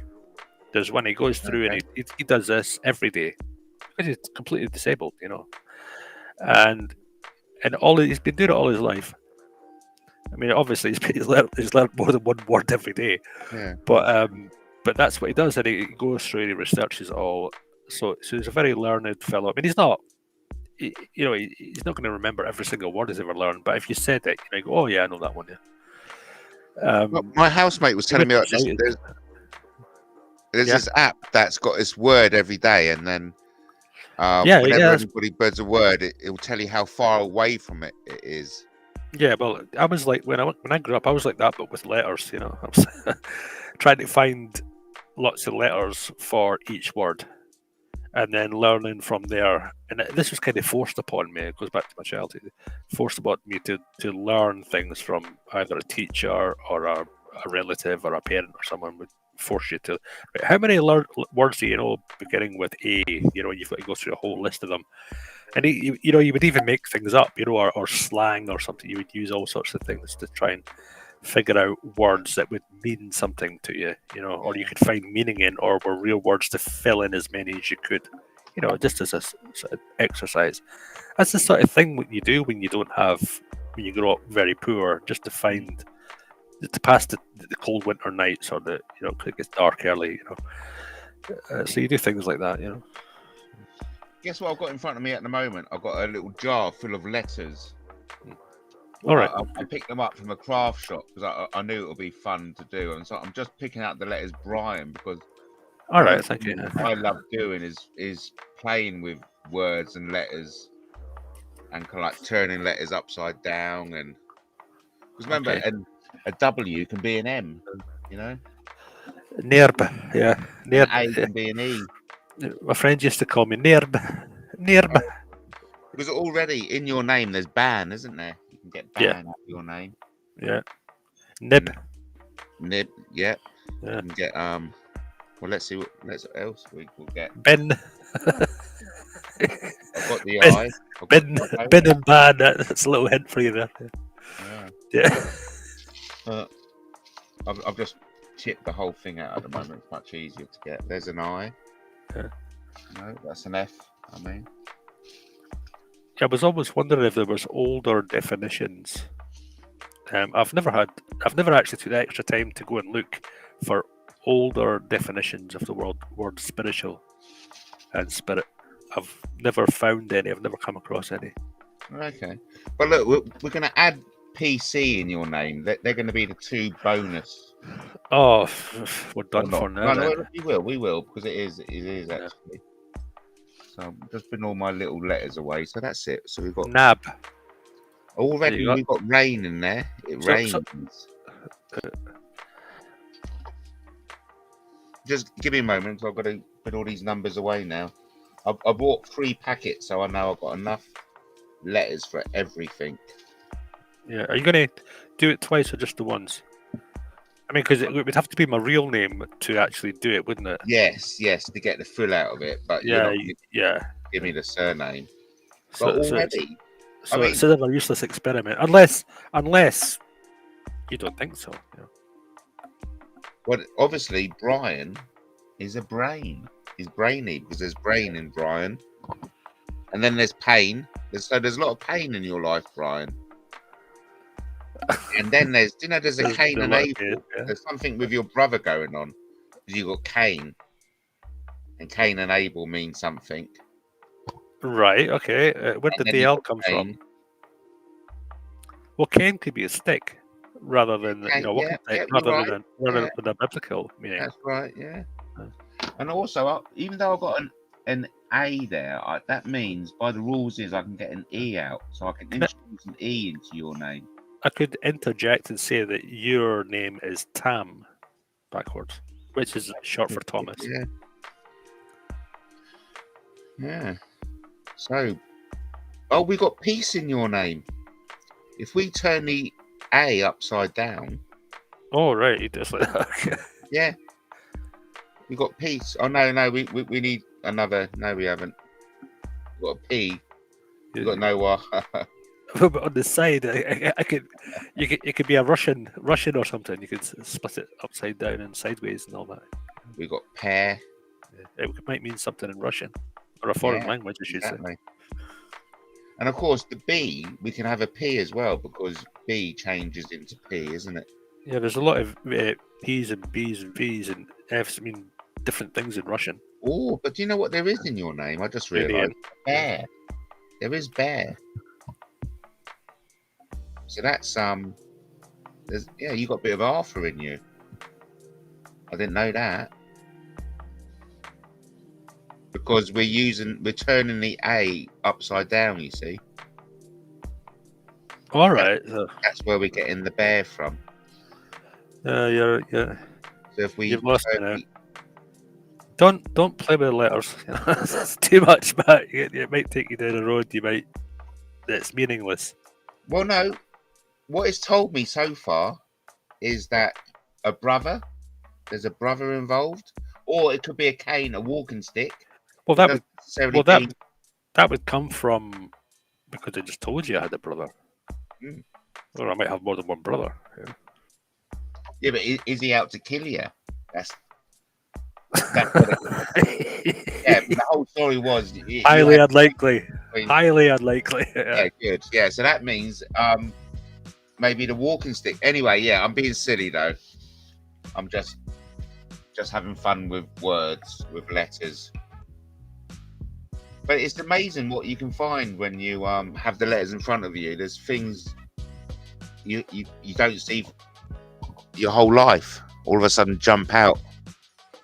So anyway, what's going on in the chat room? What's going on? There we go. People are I doing my don't know. stuff. I've not been looking. Mr. Perfect is doing some. He says Justin, and there's sin in Justin. Yeah. We can do it with anyone's Where's name, Lenny really. gone? Is Lenny away? Where's, I don't know. Yeah, I've got Well, we're definitely losing viewers doing the letters game. Oh no, it's got up to 12. What's Yeah. it? It says Oh, is it? 12 Oh, on mine. Good, Is good. it 12? Is it? I was reading 8 myself. All right. Must be at my end. Well, Yeah, anyway, look, strange feed going on. it's really nice. I hope we're not boring anyone too much, but I'm No. certainly enjoying chatting with Brian. No, I think we should bore them. Would you like to bore them some more? Just till they're like, oh, look, these guys, we can't watch them. Oh no, yeah. I'm not driving me bonkers. That Brian's driving me around the bend. Yeah. Good. You deserve to be driven around the bend, you lot. I do. Yeah, I do as well. Yeah, driving around the bend. Oh, yeah. Dave Strange has Give me a steering wheel. I'll do it myself. You don't need to even try.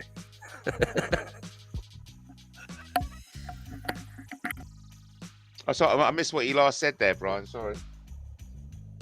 I said, give me a steering wheel. You don't even have to try.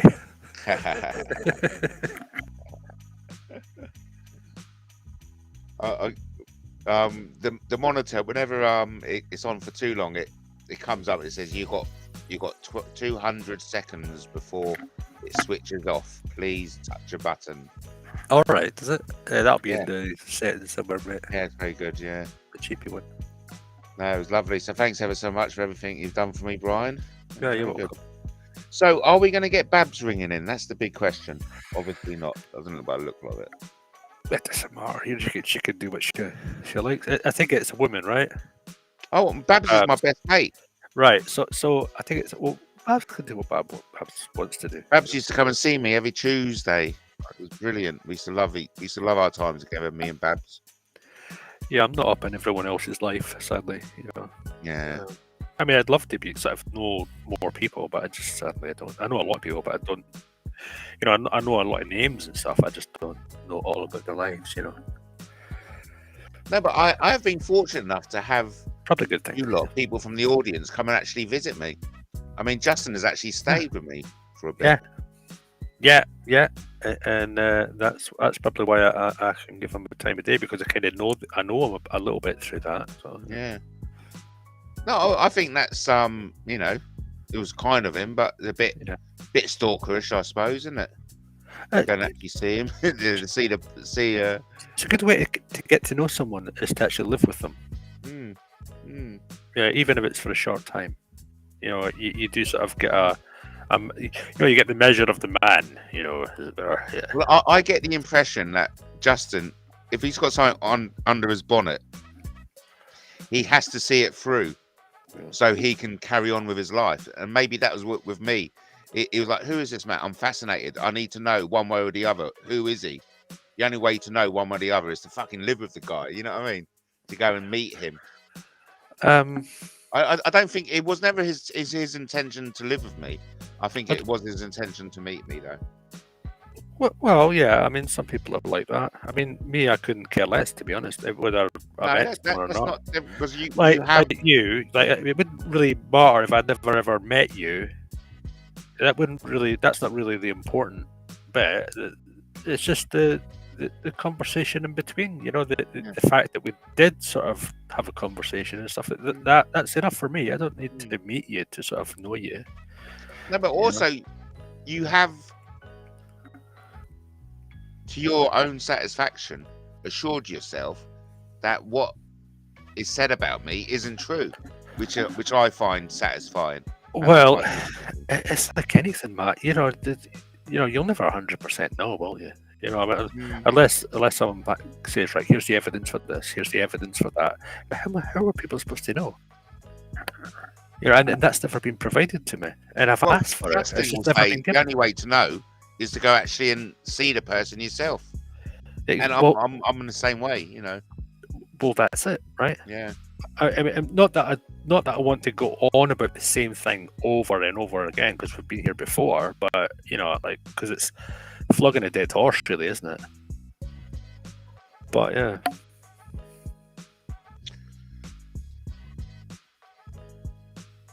Sorry, mate. Sorry, I didn't mean that in a literal way. Okay. No, I was just thinking. I wonder where the origins of that phrase come from. Well, that's a good. That would have been something from King Arthur's day, wouldn't it? Yeah, it's a bit of a cruel one, but I never thought about that one literally.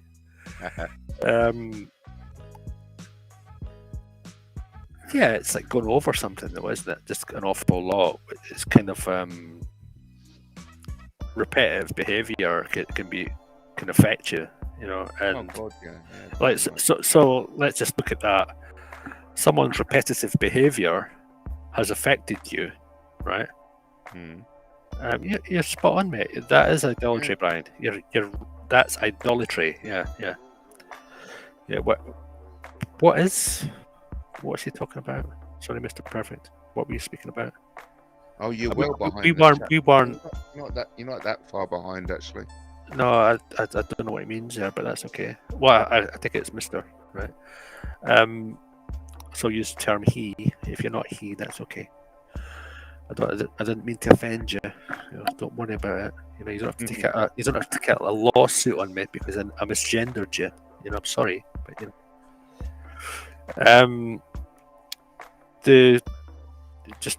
I'm joking, right? Okay, don't take it serious. I joke a lot in my conversation, but some people pick up on it and some people don't, right? And sometimes I lose it myself. Sometimes I'm funny and I don't mean to be. Sometimes I'm not funny, and that's when I'm boring. So let me know when I'm boring so that I don't misgender you while I'm being boring or being funny. Sort that lot out. So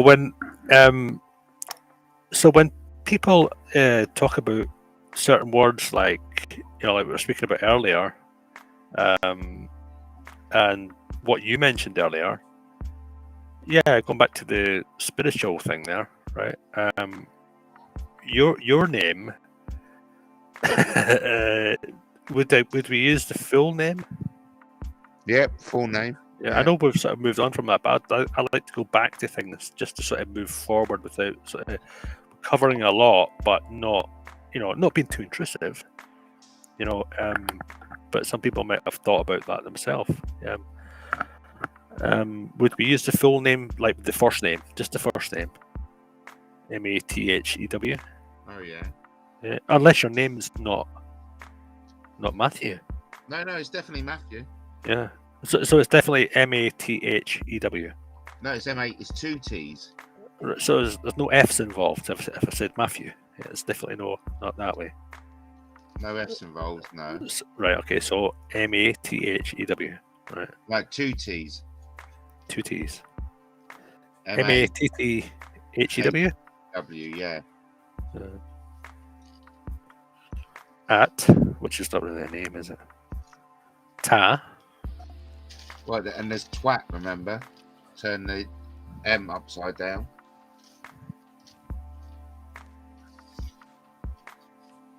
EMT. EMT is MT. I'm an empty vessel, Ryan. AMT, not E. Yeah.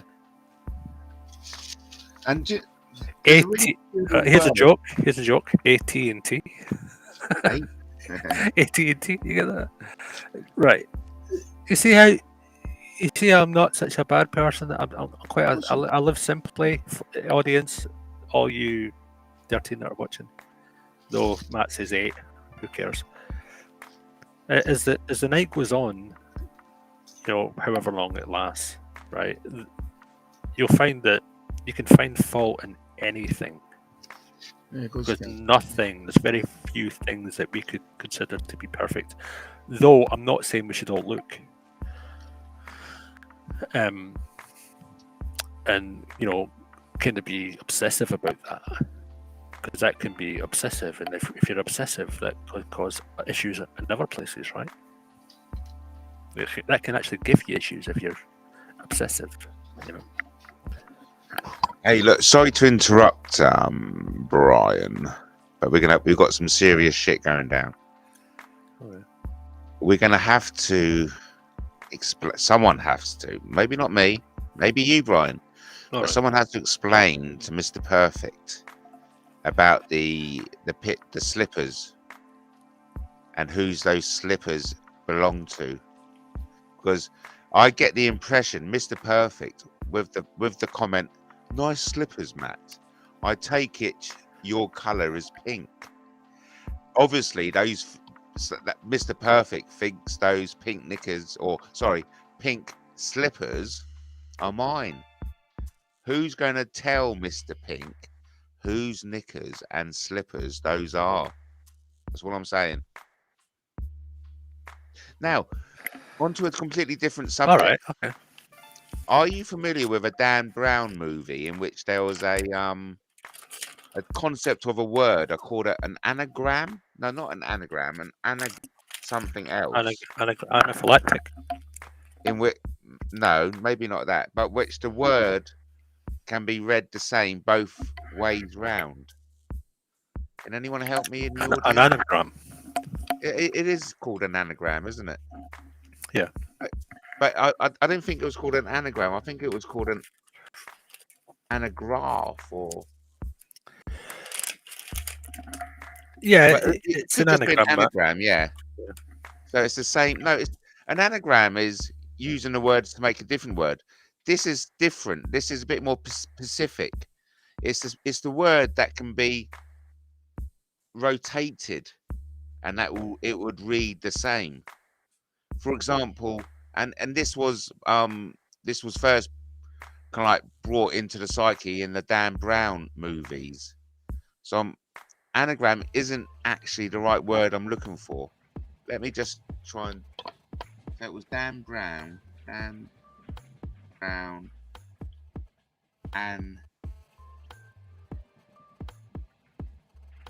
Brown anagram. It could be that. Yeah, so it is an anagram then. An anagram. Let me ask my King Arthur's round table. Because Matthew is an anagram because it can be read the same way. Yeah, but there's also compound words and compound anagrams. Oh, okay. So that's where you can rotate, like you were talking about earlier, about turning letters about and stuff. So you can do that as well. Oh, I think I've got the word. It's called ambigrams. Right. Ambigrams. So it's similar to anagrams. Right. So ambigrams are a bit different, obviously. So it can be read the same when viewed from different directions. That's what I was getting at. Oh, right. So ambigrams are calligraphic designs. So that's ambigrams, right? Yes, that's ambigrams. AMBI-grams. Ambigrams. Yeah, ambigrams. Yeah, there we go. Ambigram. So the name Matthew is an anagram, is an ambigram. Because anagram. It can be read. ANOGRAM. No, AMBI.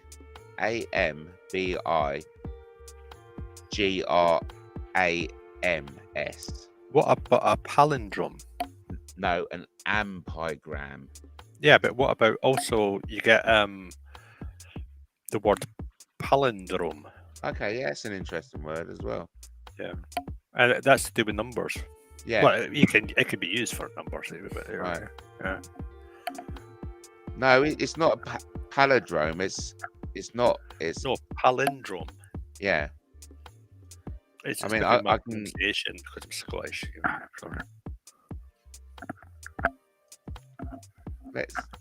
Let me look up the term palindrome. It's definitely to do with numbers, isn't it? Well, a palindrome is a word, sentence, verse, or even number that reads the same backwards or forwards. So yeah, I do apologise then. Thank you ever so much, Mr. Perfect. No, Sheldon J. Plankton. Thank you. It's a palindrome. So Matthew is a palindrome then. Isn't that fascinating? No, it's palindrome. You're so right. Yeah, you're palindrome. Sorry, I've got a flu or a heavy cold or something, and so my pronunciation is not great. It's not great Right. for accents. I do I think apologise. Sheldon gets 1,000,000 brownie points for correcting us that it's a palindrome. Thank you. I would never have got that. I was going more for the Matt, he what? just said, Mr. Perfect, Matthew Daniel Taylor, your initials are MDT. Yes, MDT. Is that not a drug? Oh, it could well be, couldn't it? Have you just committed an offence just with your name alone? Oh God, yes. Oh no, Yeah. that's MDT. Matt, But also, if you you get are rid of the MDT. D, Right. I'm just empty. Oh yeah, empty. Yeah, I mean, Yeah. yeah. Get I rid mean, of the D yeah. and We're Matt's all done. empty. We're all done, mate. That's it. Yeah, I That's it. We've conquered Yeah. the world with it. Yeah, that's Yeah. it. Yeah. Oh, No, so yeah, it's fascinating, eh? Yeah, so I'm very happy with the name Matthew. I do like Matthew. I'm very happy with my apricots. Oh, yeah, good. Yeah, are they tasting yummy? Are they? They are, and I'm getting to eat them all on my own. The dog's happy, tucked up on the couch in the corner. So I got listen, my who else apricot, is going good to chat. come in and join us in conversation with We've Brian got, and I? Oh, they ain't got the balls, mate, to come on here. But have they got the hairy fanny too? Um, Who's got a hairy fanny out there who's willing enough to come in and have a chat with me and Brian? The missus has, but she ain't going to come in, mate. She's off the bed, mate. Look, I thought you were a gentleman. I don't know why you're going about telling us what the state of your missus' vagina, mate. No, that you're assuming that that's the case. You just anyway. I'm not gonna discuss the state of my magical and imaginary girlfriend's fanny. All right. Okay. Yeah. So on tip of my head, I was going to say. So Brian, when was the last time you looked at your missus' fanny? But I thought no, best not say that out loud. It's been a while. A while, I'll be honest. I mean, she won't mind me because it's on it. I'm being honest. Yeah, no. To be honest, it's been a while for me as well. It's pretty shocking, isn't it? But it happens, when you're in a loving relationship. Look, it's sometimes weeks before you see a fatty. Yeah, but let's not be too crude. We're talking about someone's. Yeah. Yes. But look, I do apologize. I am lured, and it was picked up on by my girlfriend with my creepy Roy Kent impression. She's not impressed with that at all. Yeah. But then again, she hasn't seen it. 1 minute, Matt. I need to run and get something really quickly. Yep, you go for it. I've not had that full drink that I was going to have earlier. Do you know, boiled the kettle? Completely forgot about it. Got onto this. I went and grabbed it. Yeah, I'll tell you what will be good. I'll be listening in a minute, right? No, you go. You take your time, Brian. You take your time.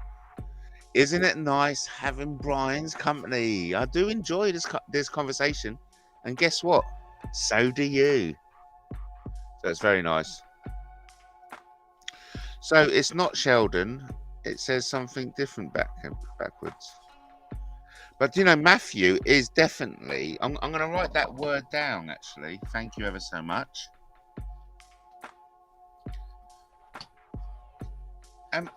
But was that the same word used in Dan Brown? What was the word Dan Brown used? And what was the movie? And what was the book? Was it Angels and Demons? Do I get the brownie points?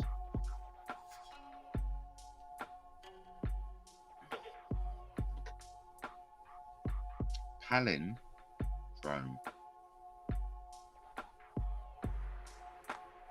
So what's the difference between a palindrome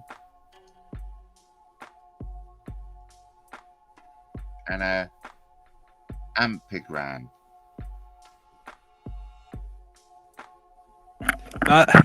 Hello, Brian. Yeah, sorry, but Matt, the toaster just blew up in my face. Hang on. Your toaster? Back up, toaster. You have a toaster? Oh, yeah, I have. Yeah, I just unplugged it. Just blew up. I'll go and sort it. I'll be back in 1 minute, but give me to sort that out. Right, bye. Right. Oh, my God. Brian's got an emergency. What's the difference between a palindrome and ampigram. Oh, poor Brian. He's having a bit of an emergency at the moment. A palindrome is a word, phrase, or sequence of letters that reads the same backward as forward. For example, a race car is a palindrome. Oh, noon is a palindrome. An ampigram is a word or design that can be read in more than one direction or orientation. For example, swims can be read upside down and can be spelt and still spelt swims.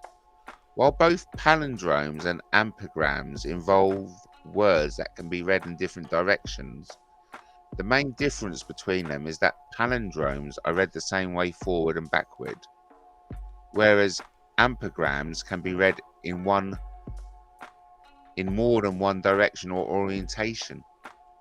Palindromes are a linguistic phenomenon, while ampigrams are a visual one.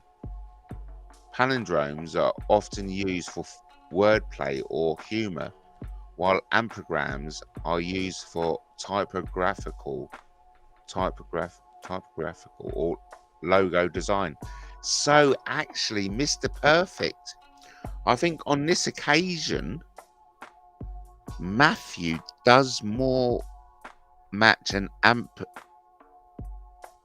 ampigram rather than a palindrome. Wouldn't you agree? Because of the A and the E. It's not actually a palindrome, because swims is a palindrome and noon is a palindrome. Matthew is actually an ampigram or an ampigram.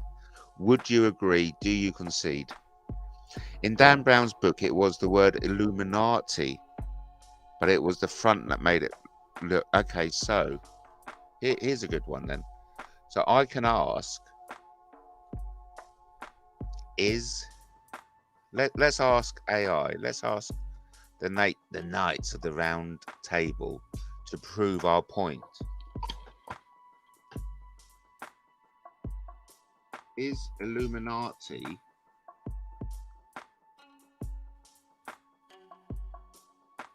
I think Illuminati is definitely an ampigram rather than a palindrome. Let's check AI. Is Illuminati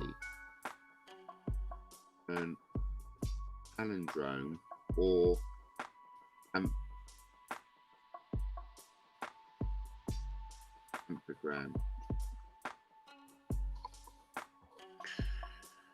Oh, here we go. Illuminati is neither an palindrome nor an ampigram. A palindrome is a word, phrase, or sequence of letters that reads the same backwards as forwards, while an ampigram is a word or design that can be read in more than one direction or orientation. Illuminati is not a palindrome because it does not read the same backwards as forwards. It is also not an ampigram because it cannot be read in more than one or more direction or orientation. However, the word Illuminati has been used in the context of ampigrams, such as in the Book of Angels and Demons by Dan Brown, where the word is depicted as an ampigram. Overall, Illuminati is not a palindrome or an ampigram, but it has been used in the context of ampigrams. So I think we've moved on, haven't we? Yes, it's neither. It's neither. Now here's one for you, Sheldon. Is it neither or neither? Let's not delve deeper. That's a nice little one. I'm going to write that down. Is it neither? Yeah, I'm back. Hi, O'Brien, or neither? Let's not delve deeper. I like writing down little ditties, Brian. But anyway, while you were gone, we determined that Matthew is a ampigram rather than a palindrome. It's official. Yeah, Okay, that's good. that's lovely. Good. And Illuminati is neither any of them is neither a palindrome or an ampergram. Isn't that wonderful? It's an educational experience, and I'm sure that the audience will really be riveted in their seat thinking about it. And isn't it fascinating? We have maintained double figures. Yeah. We have maintained double figures. Well, it's not all about figures, is it? It's not really. Well, for me it is. They need to be curvy.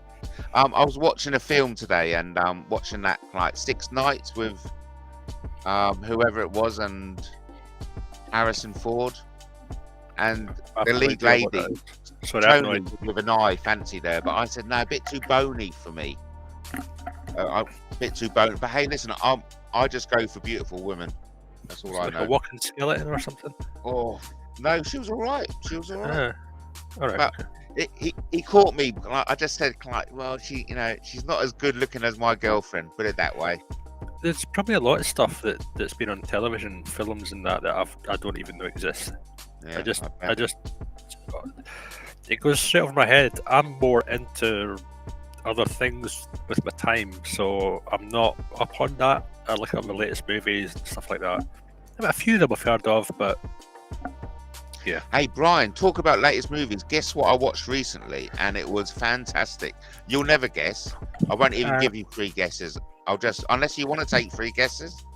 Yeah, I'll take 3 guesses. Yeah. Okay, it's a movie which I watched recently, and it's been out for a while. I didn't bother watching it, but man, I loved it. So what movie? 3 guesses. Okay, does it start with an M? No, but I'll give you a clue, shall I? So it's not the Matt Taylor show, right? That's not that, No. right? Right, so that's 2 guesses. It's a sequel. That's a massive clue. Mandalorian? No. Sequel thing? So that's, No. I know that's been really popular, I do know that. But only amongst, kids our age, you know what I mean? and the first movie was in about the 80s. That's the second clue. The third of them was done in about the 80s. I thought it was a touch of space. Matt might have seen it. No. I don't know any new Merlin movies have been released, so Matt may have not. Like King Arthur movies that have been released yet. So I don't. Do you want Matt the third and the best clue? Okay. So I'm munching on a bit of toast. I dropped the knife in the toaster. It sort of fell in. Oh God! And it just blew up. So that was what I was doing earlier. Enough. It's fine. It's fine. I've got another one. Okay. No need to call the fire brigade then. No. I'll deal with it, Cricky. Cool. So, what's your third and final guess? Or do you want a third and final clue? Yeah, I'll definitely need a clue. Yeah. Right, the third and final clue is it involves planes.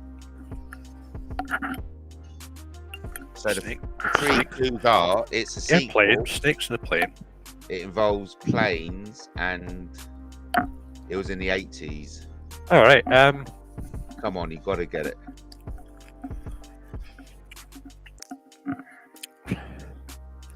Flight of a Condor. No, and Because it's a Concorde, it was in the 80s, right? So I'll give you the giveaway clue, right? Right, go on, give away. Iceman. Eh? Well, that could. Okay, so that could mean lots of different things. It could mean Mr. Freeze, right? It could mean Arnold Schwarzenegger, like the old movie he did. Was it Mr. Freeze or something? He played a character. It could mean someone who delivers ice in the 80s. I mean, it could mean a lot of different things. Nah, mate, you've got me on this one. I mean, okay then. As far as a Cluedo goes, I've got a correction to make. I like 80s, right? But I've got a correction to make. It may not have been in the 80s. I don't like them that much. It may not have been in the 80s. In the 90s. It could have been in the noughties, yeah. It could be 20 years later than the 80s. All right, so the zeros. Yeah, it could be. Yeah. Do you want me to check? I think it was only fair if I checked. Was it a plane crash type thing? No. Yeah. So 1986. No, I was right first time. I was right first time. oh, It was a right. 1980s movie. Yes. Was it my favourite movie? Is it? Was it? But have you What? seen the sequel? I don't know, mate. Nah, you've lost me, mate. I've just not got my words of commentary on me. 1986. I'm not going to look it up. I'd probably find it or get close to it. Of course. I'm not going to cheat. Hang on. The sequel was in 2020, I think. Yeah. Oh yeah, the sequel was in, but the original was in. Was it a prequel? Was it a prequel looking after 2022? But the original Right. was in 1986. 1986. Back to the Future. That'd be Back to the Future 3 or something. I don't know, 4. I don't know. Nah, you've lost me, mate. You've lost me. There's the biggest clue is on the screen at the moment. That's the biggest and final mate, clue. No, I don't know, mate. In fact, so even with Tom Cruise, you cannot get the movie. 1986 involves planes and Iceman. Tom Cruise, 1986. that was out ages ago, though, wasn't it? What are you thinking about? Top Gun, but I'm thinking Top Gun 2 was out in 2022. That's only last year. Is there another one came out? No, and we're talking about it was only last year. Oh, right. I thought you meant. I'm pretty sure I heard you say it could be me because I've got a cold. I was pretty sure I heard you say it was like a new thing that had just come out. Well, 2022, yeah. It's a new movie, isn't it? It's a new movie. Yeah, I'm right. Oh, mate, you're so last year. You didn't get it, honestly, mate. So, haven't you seen Top Gun 2 yet? Do you know what? I went through it about. Nah, this is shit. I actually fell asleep. I actually fell asleep about half an hour into it. I was so bored with it. When he's standing in that bar, maybe it wasn't even half an hour. I was like, oh, this. I mean, yeah, that was the bit. That was a boring bit, I must admit. Not boring. Not boring. I mean, I'm not saying these films are boring. We loved it. We did when we watched it. I could tell you a story about Tom Cruise. Oh yeah, go on then. You know, in all his movies. Oh yeah. Do you know how he plays like a lover that's not really a good lover, and then ends up being a good lover and in Days of Thunder he plays a driver. He's not really a good driver, then he becomes a good driver, then he gets a girl that he falls in love, right? And then in Top Gun he's like, oh, I'm not really a good pilot, then he becomes a good pilot, and then he falls in love. So it's like all his movies are all the same. I mean, not every one, but they're all the same. Like, what was the first one? What was his first big one? Risky Business. Yes. We all seen that when we were young, right? Well, maybe not. Maybe I'm not talking about the audience. I'm talking about just us, right? So, tell us what you think. He wasn't a good teenager, then he become a better teenager, then become a pimp.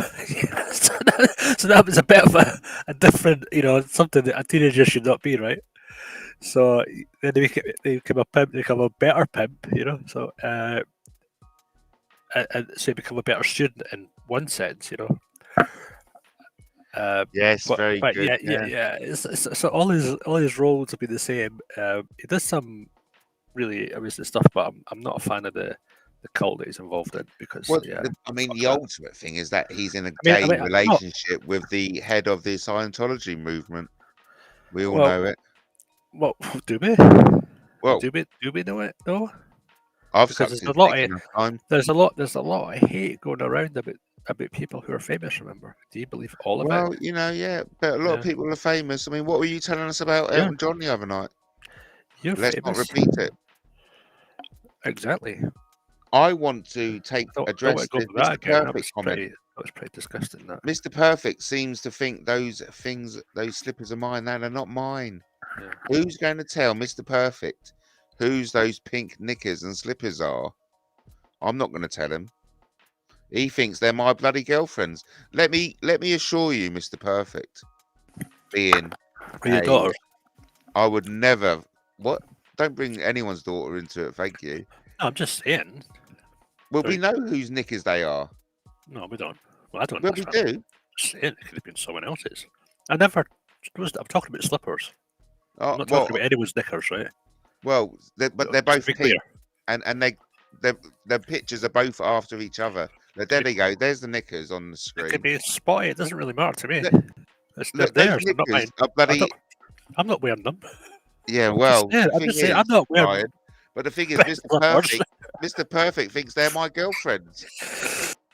And I certainly wouldn't be putting pictures up of my girlfriend's knickers and slippers on the bloody online. Thank you very much. Yeah, that's certainly not my or my girlfriend's. And I won't tell you, so I'll let somebody else tell you whose knickers and slippers those are. This strange conversation we're having about people's slippers and pants. Well, no, Brian, what's funny is you and I are having a conversation, and then I reply to comments in the chat. So there's and then you are replying to someone. So in a way, it's like a 1, 2, 3-way conversation we're having all over the place. All right, okay. Yeah. Oh no, but Mr. Perfect, someone needs to tell Mr. Perfect whose those knickers are. Fair enough, Matt. If they ain't hers, why are you showing them? I'm just having loads of TikTok, don't you? I'm showing them because they belong to certain individuals who like flaunting their sex life in public. Put it that way.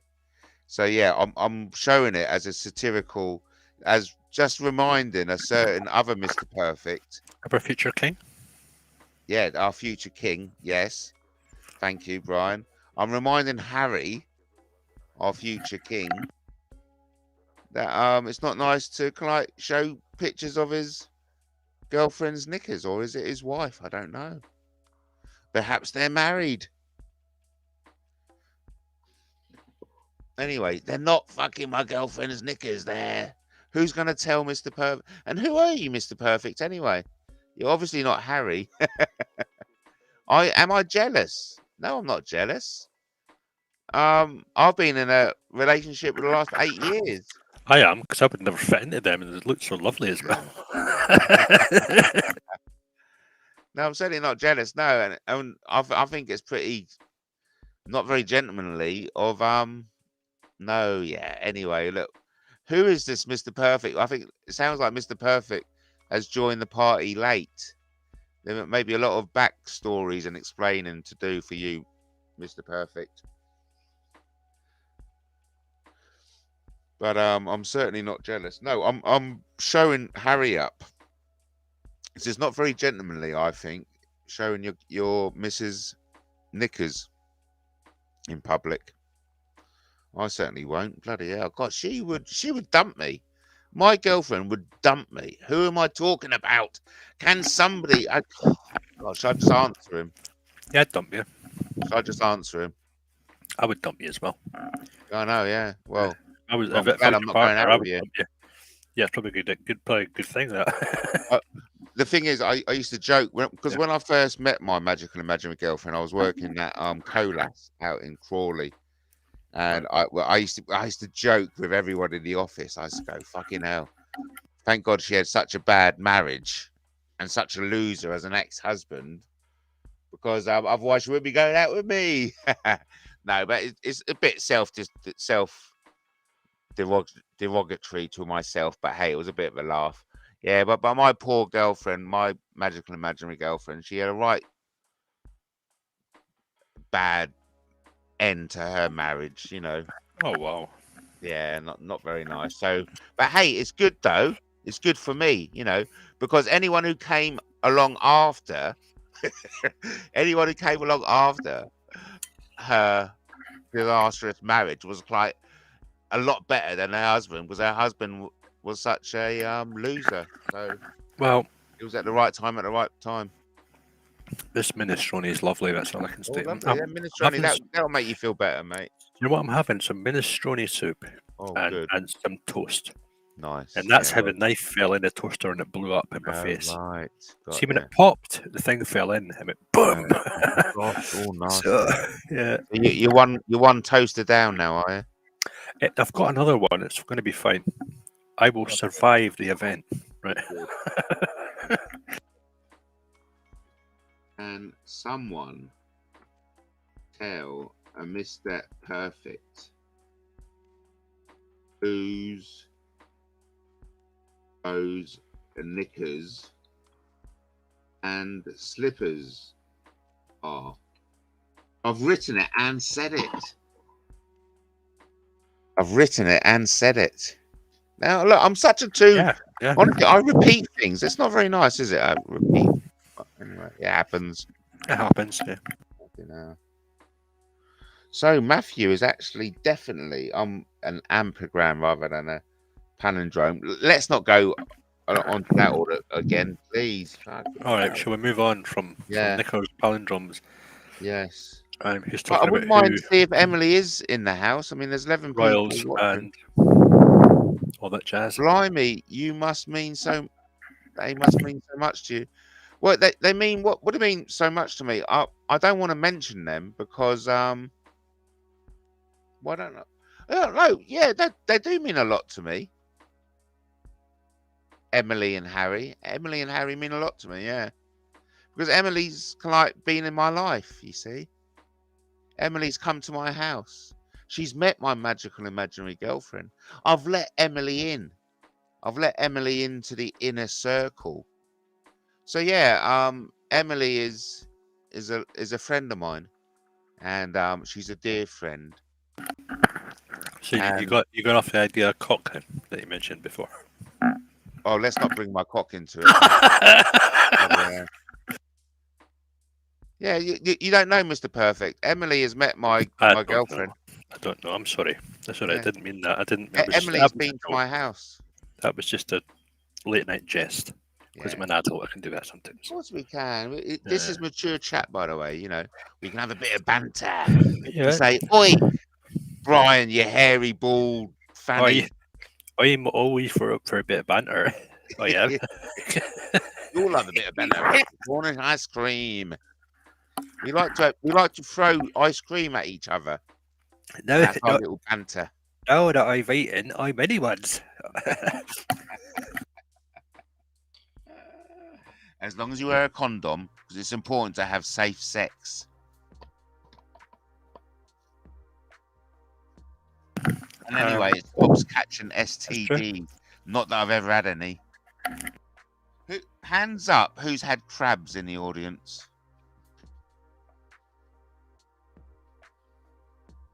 I've had crab before and lobster and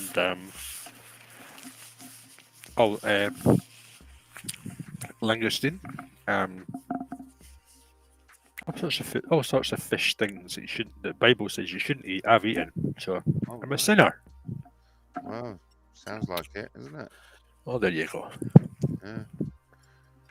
Hey, look, Mr. Perfect. I use lots of stuff for my. Don't read too much into my little shows. I've got shitloads. Look. Well, unless you've not got loads, then you've got just shit. Right? What are you? No, sorry, I meant that the wrong way around. I said that the wrong way around. I meant it the other way around, which was unless you've not got any shit, so you've just got loads. You got a friend in me. Oh, and thanks for being such a great friend, Brian. Honestly, I honestly. Who is Emily and Harry? Oh, nice burp. Well done. Yeah, I kept that one. Yeah. Oh, God. Another one. Mr. Perfect is obviously new to my channel. Love. Oh, what an epic. Yeah, I can't believe I was talking over that. Well, it's like one of those things, right?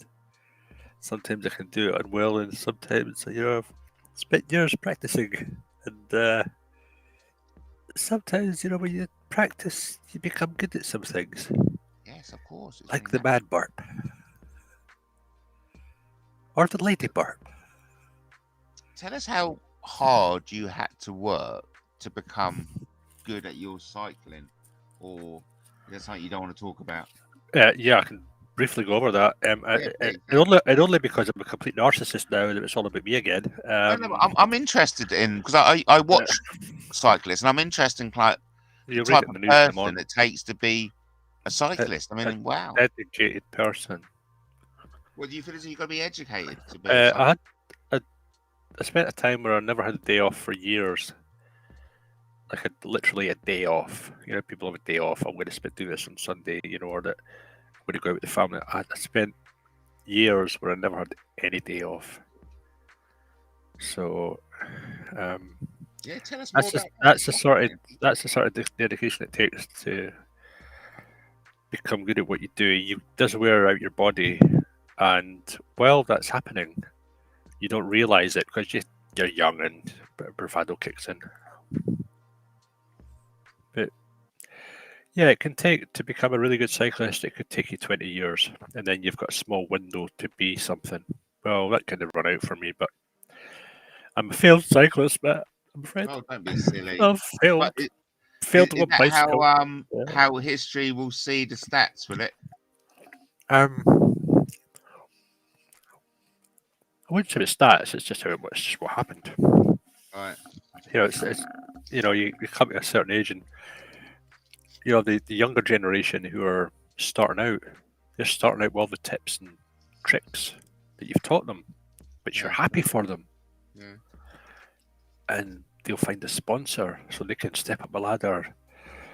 And I wasn't a drug user, so it was natural. That was the difference. What I did was au natural. The only thing I ever took was something called creatine, which is not a steroid, and some vitamin tablets. And when I say vitamin tablets, they literally were multivitamins that you could pick up off almost any chemist.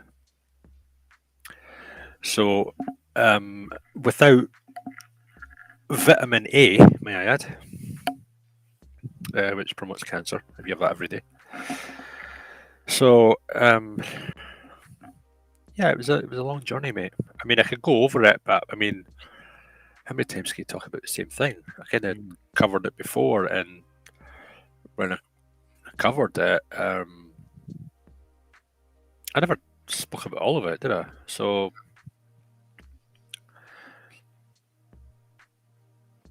I don't know how to tell you without giving stuff away about my own life. Okay. There's So, always a way. Yeah, there's always a way. Chris Hoy. But why is it so important? I'm just interested for someone, you know, I blurt everything out. Why is it important for you to keep certain aspects of your life private? Well, because I think everyone should. Okay. Yeah, no, that is the best advice. Yes, for instance, because I've got, I mean, I've got a wife who's quite a private person. I've got a daughter who's quite a private person, but a very hard-working private person. And it might bounce off her, but my wife's unwell, so it might not bounce off her so well.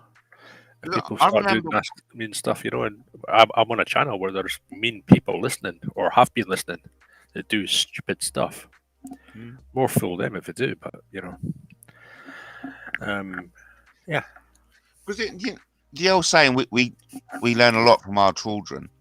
Well, what I found interesting was when my daughter first became tech savvy, and when it was time for her to have her own presence online, what I found interesting was that she just naturally expressed herself anonymously online. So my daughter's name, and I thought it was fascinating. I thought, well, she should be explicit. She was like, of course. Well, I'm certainly not going to go on with my own name, Dad. You know what I mean? She was like, wow, okay, yeah, I see.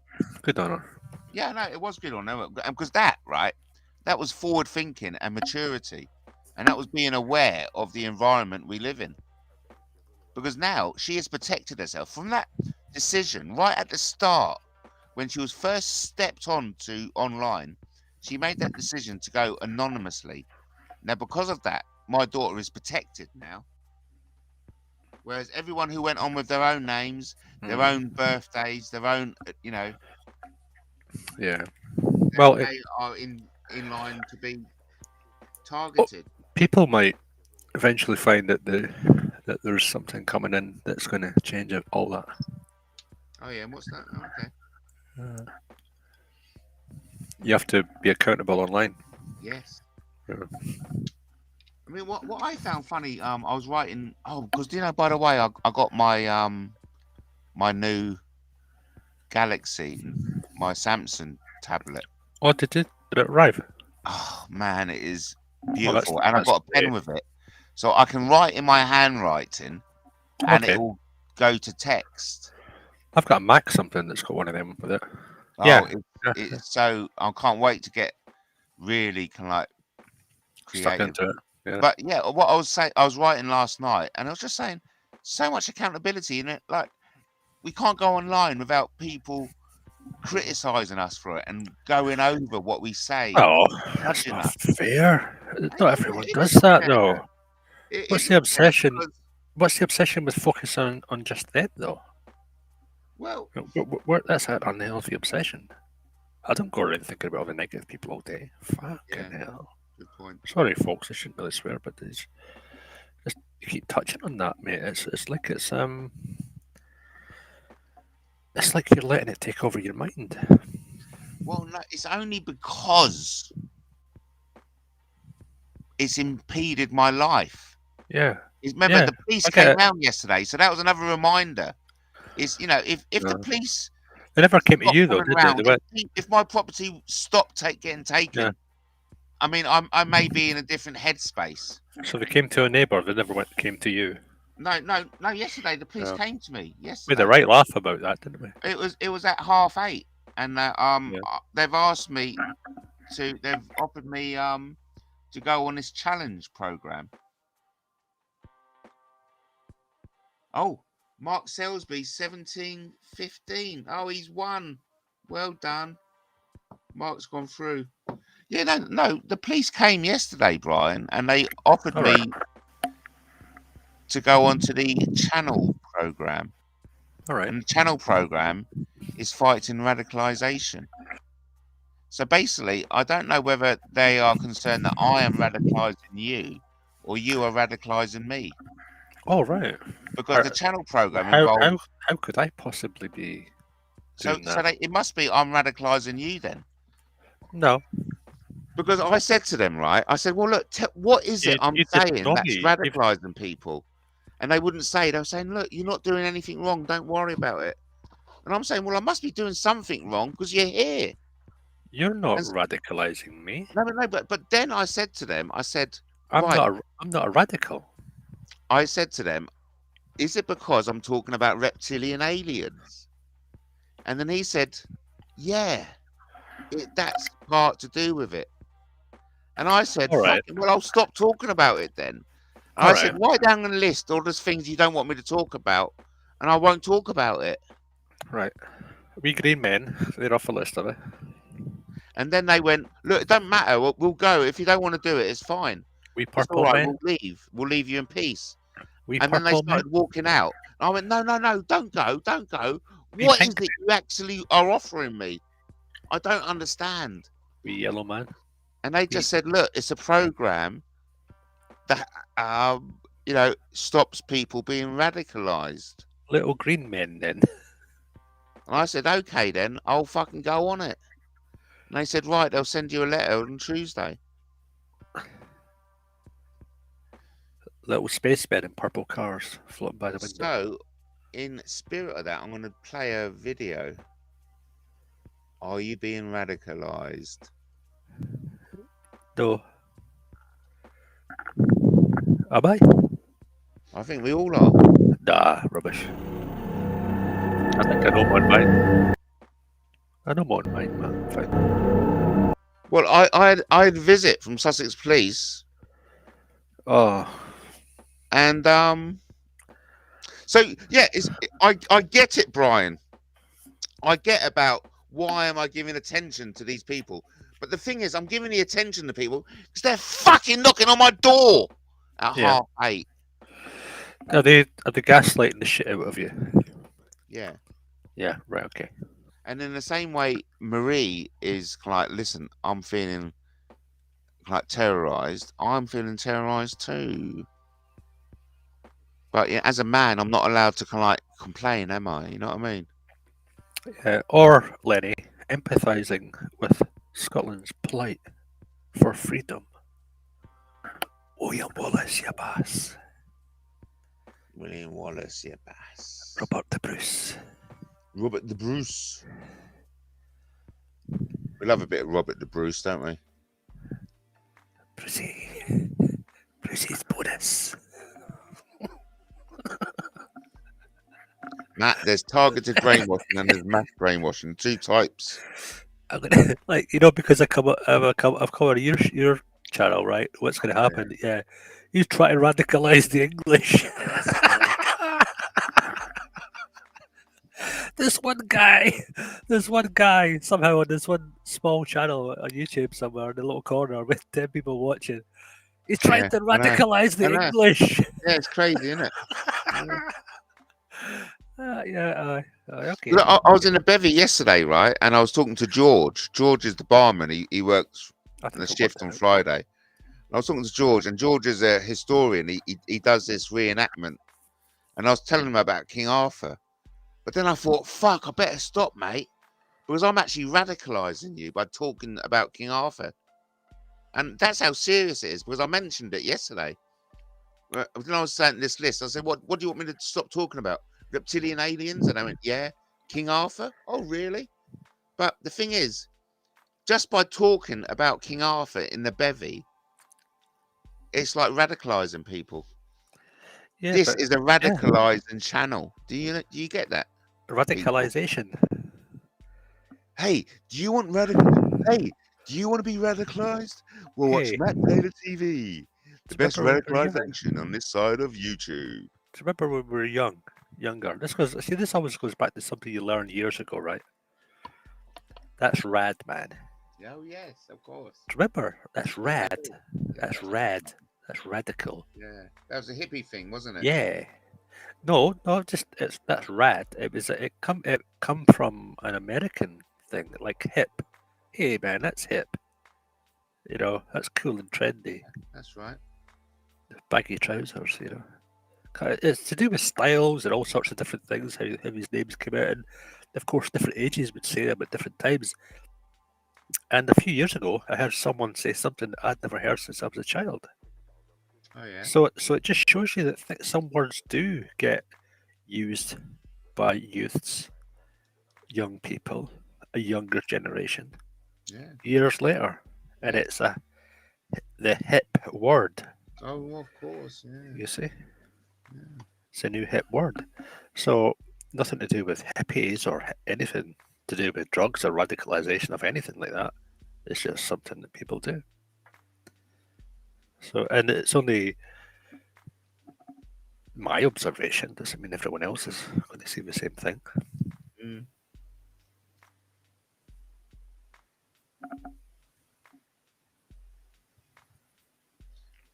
So it looks like Lenny is having strange meetups on people in the street. A lot of people prefer to meet online, don't they, than in real life? Well, I'm all about meeting in real life than online. Some people are very open, and yeah, I'll meet up with you. Yeah, you might have caught them in a good mood. You might have caught them in a. There might not even be a moody person. It'd be a very open person and to the point. And yeah, we'll do that. And be a bit more positive than your average Joe, you know. Which is a lot of people. Not everyone's. So, doer and drich, as they say in Scotland. Oh, that sounded very ancient. Drich is it's a drich day, which means it's overcast and wet, or dark, cloudy. Okay. Nice. Cool or cold. Okay. Maybe a bit mist, a bit rain, a bit light rain, or if it was more than that, you might say it's pouring din or it's pouring din. Brian, just would you be so kind to hold the fort? I'm just going to. Yeah, Matt. Before you go, it's Yeah. Celtic, not Celtic. Celtic's a football team. Of course, Celtic. Celtic. I like to call it ancient British. It's the C as a K, Yeah, but you don't use the pronunciation. So while I'm holding the fort, my arms are getting very painful. Very obvious humour, but think of me when I crumble.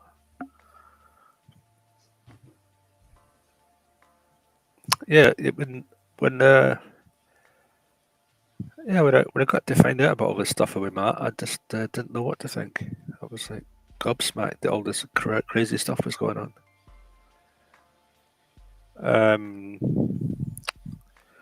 So yeah, it was very different compared to sort of stuff I've been watching before or doing before. Very, very, very different.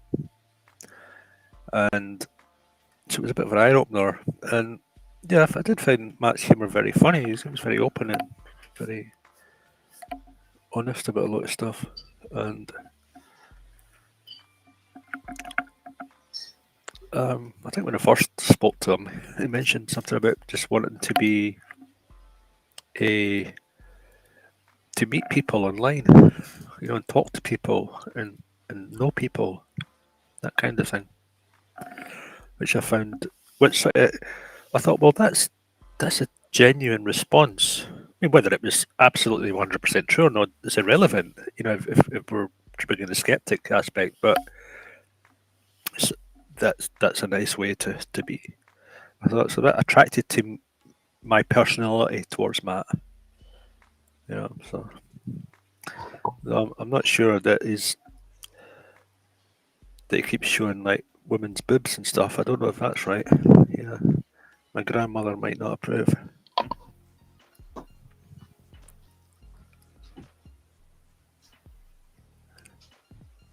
All right, okay. Functioning. Well, Larry, if he was functioning, I mean, that's also a good start. Because if he was not functioning, it'd be a dysfunctional. So, choice of word, it could have been dysfunctional. Good. Thanks, Brian. So you were telling the people about how you first came across my channel, were you, or something like that? That's nice. Yeah, I could say something about that. Oh look, so he was okay. He was asking whether you ever met Majur. We haven't heard from Majur for years, have we?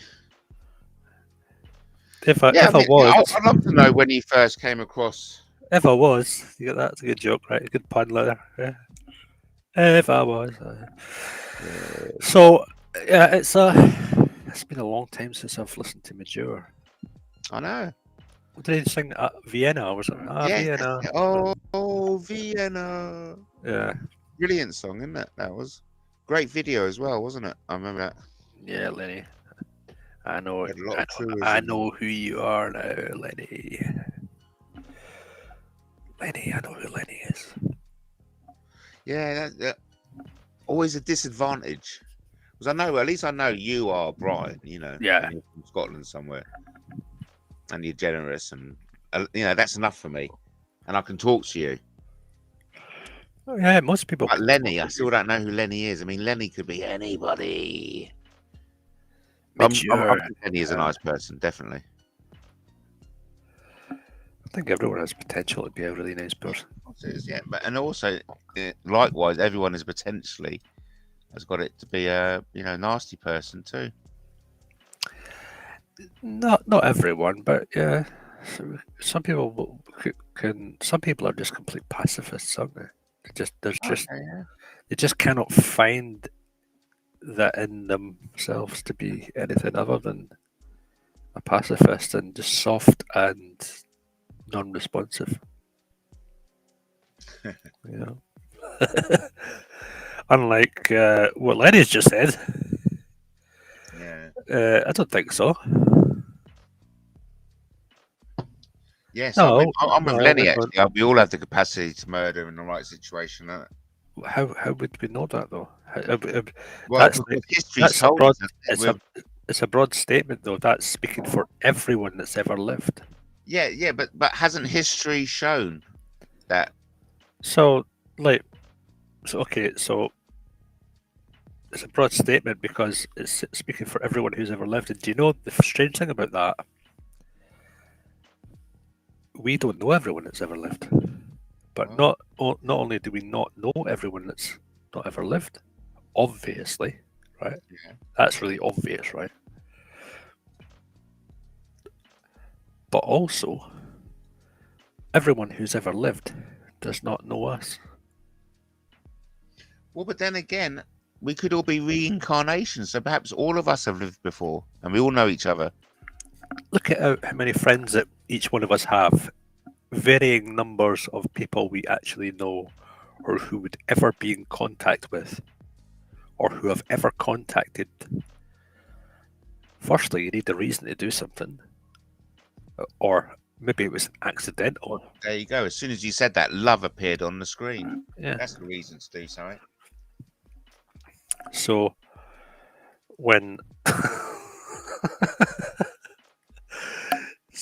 when you say things like that, it just sorry, mate. I was trying to be serious, and you just come out with a belter. It never appeared on the screen. I was like, what are you talking about? But listen, There's a monkey on There's a monkey, a backwards ETR and moving images, but the screen I'm actually looking at is away across the right here. In front of me, I've got 4 screens in front of me right now. Oh, crazy. Yeah, so I'm watching different stuff while we're talking. I'm clicking on different things. or another PC. So, I was mentioning about meeting every other person, but not just that. Every other individual we've ever met. So it's a kind of a sweeping, broad statement that people. Oh yeah, he took that literally. He took that. Yeah, so it's a bit of a word salad in a way. When people make statements like that. Yeah, but there's a part of me that feels we have all met each other in a past life, and we're just doing it again and again and again and again. Just bring it all up again, why don't you? Yeah, just repeat everything we've ever done. Let's go round in a big, huge cognitive circle, a big, huge wheel, and never get anywhere. That does not sound fun. A lot of people see that's what life is like. Yeah, I've noticed that a lot of individuals in my life who live that it's a day in, day out existence for them. Same day. What's that movie from the 80s again? Here we're going back to the 80s again. Groundhog Day. Groundhog Day, that's the one. Is it Groundhog Day? It does the same day again and again and then? That's right, yeah. Is it Groundhog Day though? Yeah. Yeah. Yeah. So, there you go. There was another movie I think I seen later. Something similar. Well, anyway, I don't think I even watched all of it, but similar things. Some people live their lives like that and they get caught in a rut. Like someone who's got a tremendous voice. They have a talent, but they just get caught in a way of living. That voice does not come out. Yeah, okay. Because that's a shame. Of that rut they're in. Yeah.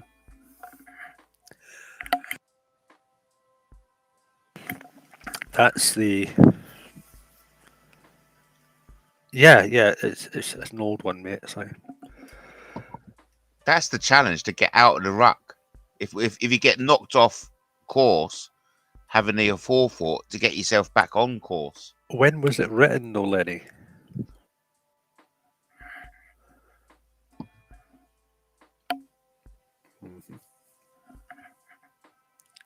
Groundhog Day came out in 1993, but when was it written? And the actors are from the 80s. That's their generation.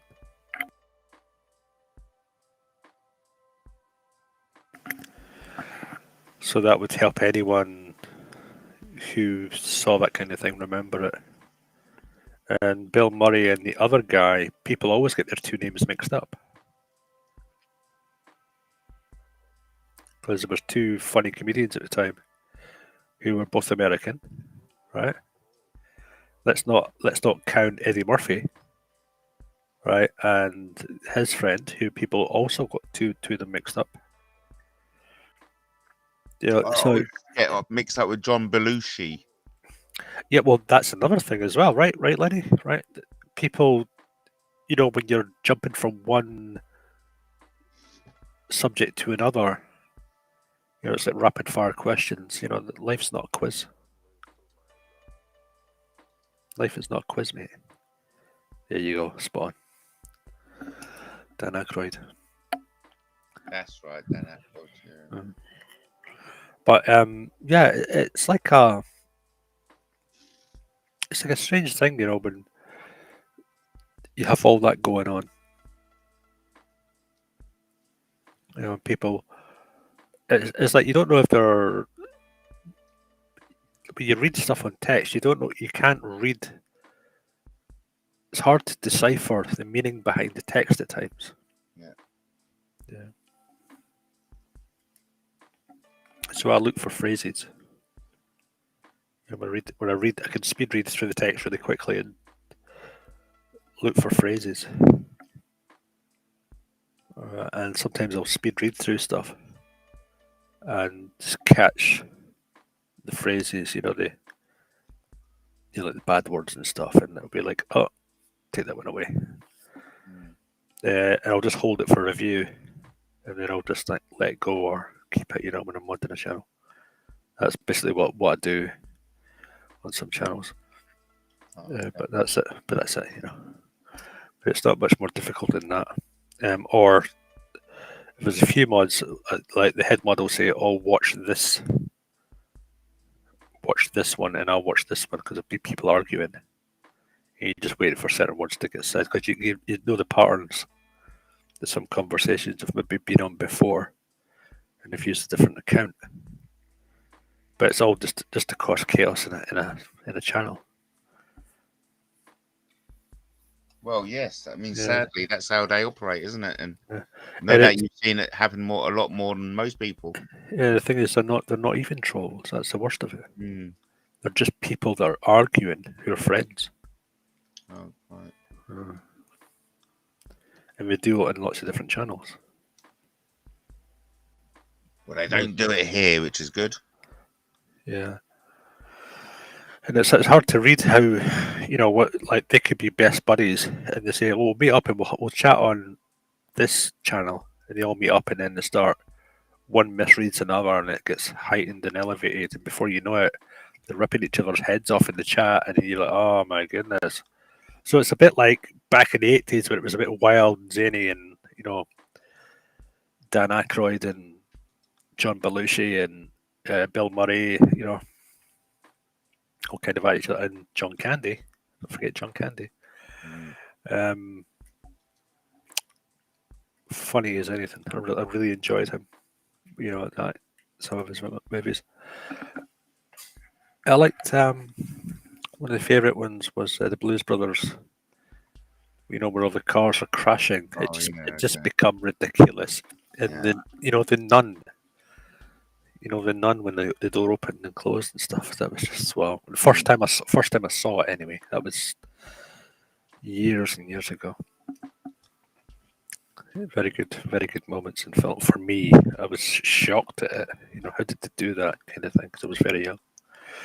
But my brother was really impressed with it. It was him that was laughing his head off, and I was just kind of following along at the time. I remember it quite well. Yeah. So, well, anyway, where were we? I got lost in a little tangent there. But I was trying to talk to Lenny as well. What does people have to say? That's the main thing. Oh yeah, Lenny's going on about his. Well, I'd love to know what goes on in Lenny's mind. What makes him tick. Oh well, I can. Inquisitive person, isn't he? All right. Yeah. It's good though. Dan Aykroyd says Dan Aykroyd co-owned rights to the blockbusters, to Ghostbusters. Sorry. So I think he is proper minted from that franchise. Now, do you notice how he highlights proper minted. All right. Okay. Oh, that's highlighted there, right? Okay, now I can go through. Did you fellers think Roseanne Barr was funny? Just thinking why there isn't female comedians.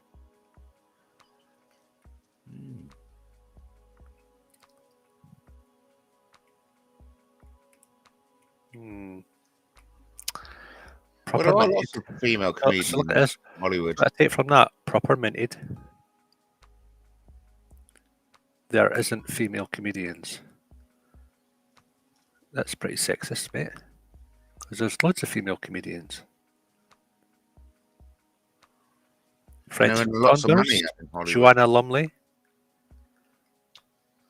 There's loads of Loads. American Yeah, comedians. I don't know their names. loads of female comedians, man. Most of them are overweight as well. And Roseanne Barr was funny though. Yeah, Yeah. good point. And she still is. You know, she's got a YouTube channel. Yeah, Roseanne Barr has a YouTube channel. You know, the actress. And yeah, and she's very down to earth about it. And yeah, she's very funny. Oh yeah, Roseanne Barr can be described as a YouTuber, definitely. Yeah. Yeah, she does what we all do. Gets out there and then rants and raves and Yeah. makes herself look a right idiot sometimes. Yeah, yeah. Like, well, that's different opinion, isn't it? Yeah, like I'm an educated idiot, so. Well, I used to back in the day. I used to like when I first came across. Yeah, it, I know, Lenny. I know thought you. it was like Karen Irvin having rant and rave. Yeah. I don't know much about them, mate. I heard the name being mentioned a lot, but I really haven't looked into them. They're all the Hoaxtead lot. Yeah, Lenny, you're 100%. I did misinterpret your comment. But mind you, I did notice Terry distancing himself from the Hoaxtead. I saw Terry going, "Oh, I certainly wasn't Hoaxtead." So yeah, no one wants to be associated with them weirdos. What about years ago? Do you mean on UK television, Lenny? Or UK movies? Or are you talking about a broad spectrum of? I mean, there was loads of people who did you ever watch Butterflies? In the 70s. Yes, I did. Yeah. Right. Well, you know about the actress in that. I mean, the main actress, right? Yeah. And then there was the posh counterpart. I mean, they were all funny. Yeah. You just got to think back. There were some very funny actresses. More so, the Liverbirds. I remember that as well. Exactly. Very, very funny female comedians. And, you know, maybe it was more of the stand-up was more of a guy's job, but like, when it came down to it, all the wives, all the women, all the kids, they were all watching the women. Yeah. They were all watching the women, weren't they? On TV. 100 brownie points for the first one who tells us who the lady was in Butterflies. I've just Googled it myself. All right. So I know. I don't want to say it because I know it. Because I'm here. I could be cheating. Oh, tell us who it is then, Brian. No. Okay. No, because I'm here. I know. It was me that I've already thought about it, and you've just asked the question. That would be like cheating, wouldn't it? So, well, no, but the answer is you already know, so you get the prize because you already know. No, stop it. You'd be too kind. Give someone in the audience it. Okay, who's going to be number 2? And don't Google like I just did. Oh, don't say that. Who's going to be the no, second? No, you can't consider someone in the audience as a number 2, Matt. That's just not. That's just no. You know who. You see what he does, guys. You see what he does. I had the lady's picture in my head, but I had to Google her to refresh my memory. The audience is often number 1. Yeah. No, mate, you're number 1. Well, you look at that's very kind of you, and you're actually number 1 as well, I reckon. Oh wow, but if you look at the chat, you'll see that it's actually a lot of the chat that keeps things going. So yeah, of course, yeah. Yeah. Without the chat, I'll be lost. Yeah. Absolutely. I'm just waiting for that female actress from the program Butterflies, the UK television program Butterflies. Does anyone See if anyone know watching without can find googling it. who it is? Grobnob would know. He'd know instantly. Does anyone know without googling who it is? Yeah, I'm sure Grobby would.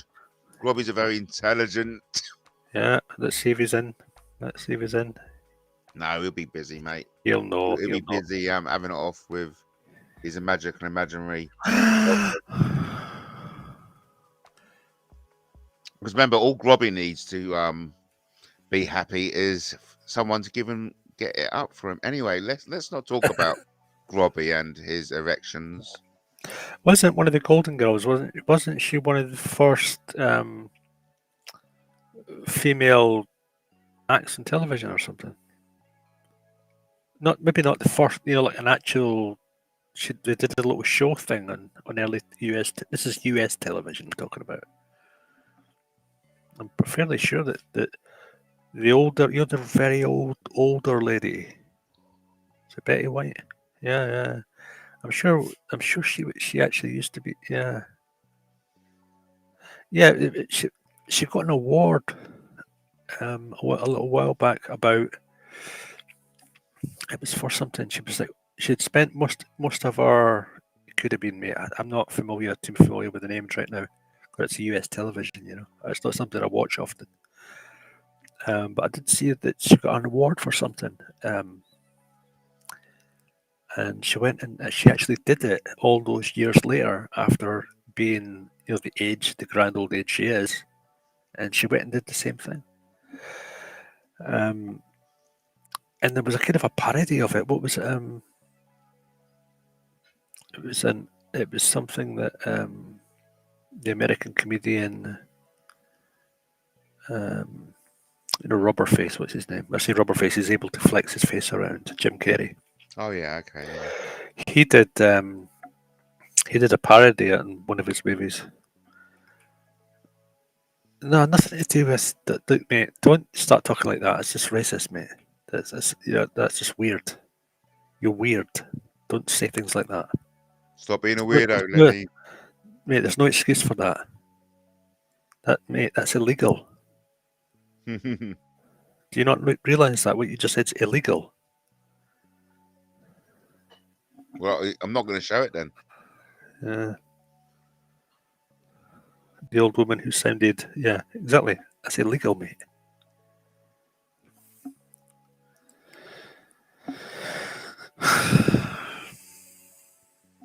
What's Lenny like, eh? I reckon Lenny may be a Well, what do you make of Lenny then? Very strange thing there. It's strange. Yeah, see, As bad as no, she just had a Jewish accent. See, that's better. See that? No, I've not. I just know where it's all going, mate. No, I've not gone mad, no. See, how you remove racism is just by not talking about it. Do you know what I mean? Not separating people like that. That's how you remove it completely. Because it's illegal. Not lawful. So, there you go. You're not getting cancelled. You're getting kicked out the backside and fucking thrown out the window. No, I'm sure if you can go and check up Lenny, you'll see that I'm right. And I wouldn't say otherwise.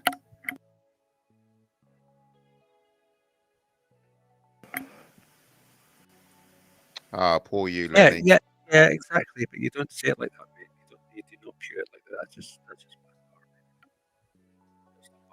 That's just. Don't get upset, Lenny. No. I mean, don't go for the empathy fraud like that, mate. So. Hi, babies. Yeah. No offense, Lenny, but yeah, don't bring up things like that. People don't need to be dropped back 100 years. Fucking hell. No, but Anyway, we're having a good he wants conversation. to be cancelled. We were having a good conversation about movies and stuff, weren't we? And see, that's another huge distraction, even though the audience is part of it. Yeah, I used to get a lot of that sort of stuff. I'm so used to. I'm used to seeing that, that word, and people. It's usually a trigger word, and it's just brought up. And it's like, why are you even using that word? That's a person. Yeah. You fool. Well, look, Brian, we're going to wrap it up at 2:00 in a couple of minutes anyway. You don't distinguish someone by that word starting with a J. You don't do that. There you go. Consider yourself told off, Lenny. Sort yourself out, you weirdo. Thanks, Brian, for spending all the time with us again. You're welcome. Look, this is great. So this is all part of Matt Taylor TV now. You are. are. Yeah, go on. Taylor TV. No, hang on. Matt, go and remove that comment, Whoopi Goldberg comment. And the other comment. Oh, yeah. The old woman who sounded Jewish. Remove that one. Just remove those comments off your chat, mate. Well, look, they won't go up on the screen, put it that way. All right, okay. They won't go up on the screen. Some people are just out to ruin your life, right? Lenny, please don't speak that again, mate. It's just not cool. And no offense to you, bud. See, I mean, now he's doing that.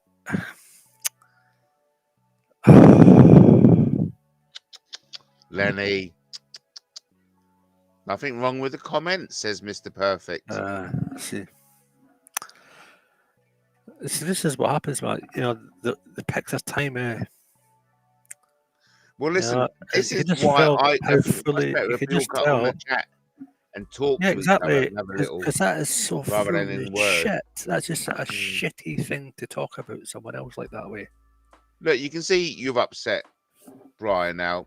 Thanks, Lenny. No, it's not. You've upset people who are that. But then again, Brian, not many people are watching this, so we've got to put it into context, haven't we? No, but you've got to protect your audience. Wait, but it's not as if this is going out to millions of people. Doesn't matter if it's going out to one person. Good point, Brian. I'm certainly illegal. It's illegal. You're not allowed to do that sort of stuff. We live in a modern world. We can't. When I say that, you'll not say that in 50 years from now, but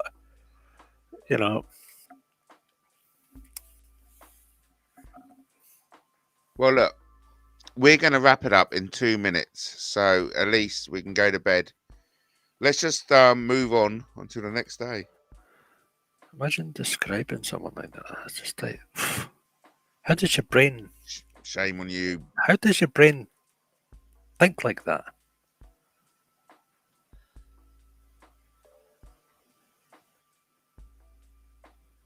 There you go, Lenny. Feel free to come on and discuss it with Brian. But not tonight, because this is the last minute. We've got 40 seconds. Not today, just feed. Is it 2 a.m. or something already? Gee whiz, time flies. Yeah, no, look, Brian, are you going to say goodnight to the audience? Yeah. Can I just say, stop lying, people. Stop lying to yourself. There you go. Yeah. Stop lying. Lenny, please don't. I want to think more of you as someone in chat. No matter who you are, I want to think more of you than saying things like that. I do think more of you until that came up. I did think past tense, but now I'm questioning that. Not that I wouldn't focus all on you. You're doing so well to me. You're doing so well as well. No. So don't be discouraged. Don't be discouraged, Lenny. Yeah. Don't be discouraged. Maybe tomorrow you can do better, Lenny. Yeah, we can all do better, right? Yeah, we can all be better versions of ourselves, Lenny. You've upset Brian. It's not very nice, is it, Lenny? No, you could upset other people. It's not upset me. Like I've said, I've seen all this before. I just had to, because it's, you just can't do. Sometimes you just can't do it. You just can't do those things. and you went ahead and done it, Lenny, and it's disappointing, mate. So take a deep think. Good. But anyway, I am grateful, everyone. I'm very grateful, Lenny, that you came on and said hi, and you, Mr. Perfect. And of course, as always, Brian, thanks for having the chat. Condescending, maybe. Or come in and have a conversation about it. Yeah. See how big your balls are. See how big your Lenny. balls are. See Lenny. how hairy your fanny is. Let's see, Lenny, if you can deal with a real super brain. Yes. A real egghead. Can you deal with it, Lenny? Can you deal with it? Sorry, Lenny, I shouldn't go You're into totally like that. throwing me under the bus. Yeah. Damn right, Lenny. Yeah. Every day of the week. Lenny, you've been doing it all night, mate. What are you talking about? Yeah, what you on about? Yeah, see how easy it is to mess with someone. Yeah, but There's nothing no easier than offense, no pushing someone offense, under the bus. no offense, Lenny. You know, we're only human. I forgive you. Yeah. Because I know you didn't really mean it that way. I knew that in the first place. I just had to point it out. Just like the way you've been pointing it out for weeks and weeks and weeks And weeks, and weeks and and weeks weeks, and weeks. And weeks. Come on, Lenny, up your game, boy. Up your game, son. Up your game. Yeah, up your not game. What's the word? Up your anus. Matt, see, this is what's wrong with the world. No, why must it always come down to stuff like that? I know it was the only 4-letter word I could No, think. Lenny, it's up yourself. Up yourself. That's right. Up yourself. Up yourself. Yeah. Look, don't bring the N word into it. Nobody likes talking about. See, I can't even say it myself. See, if I was modded, Lenny would have had 5 minutes, a huge speech, yeah, and gone the next time he yeah. that. That's how I deal with that sort of thing. Well, Doesn't Lenny, matter. Even if I like you as a person, you would be gone. Can you see that, Lenny? That's the rules of YouTube. See how Deal with it. That Brian isn't a mod. Otherwise, you would be gone a long time ago. Mental. Listen, Lenny, what's your final words to the audience? The last word is yours. Here it is. These are Lenny's last words. No. Jeremy Paxman or Jon Snow looking for a gotcha.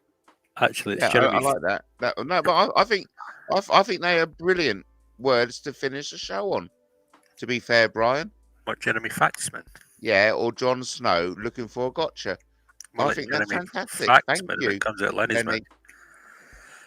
Thank you, Lenny. Lenny the Benny. Lenny the Benny. We got yourself a nickname there, Lenny. Lenny the Benny. Let me put that up on the screen. So Lenny the Benny. It's your new nickname? Lenny the Benny, his real name is Jenny. Whose real name is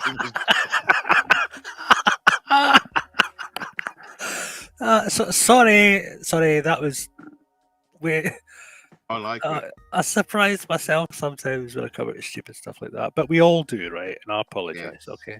Oh, I've got that jam in J, haven't I? Simba says no, nothing to do with him. Anyway, listen, look, Brian, thanks for the lovely chat. It's been wonderful. Yeah. But we have to say goodnight to the audience. No, don't do that.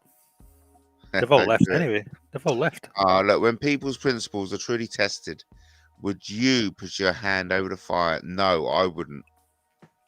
I would not. You should know better than that. See, when I was about 3, there was a fire guard. And my mum took the fire guard away once. And someone stole the fire guard. It's only bant. Oh yeah, carry on, Brian. So when someone stole the fire guard, I learned how hot a fire was. I bet. Oh, I bet you did. That Uh, was a quite painful lesson for you then. right. So did my other siblings, Oh, right. and when I say that, my brothers and sisters and all that kind of thing. We all learned the heat of a fire. Mm.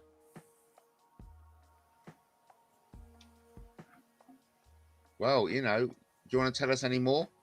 No, I'm just going to end it on that. No, but anyway, I hate Conversation stopper. scars of that to this present day. You know what I mean?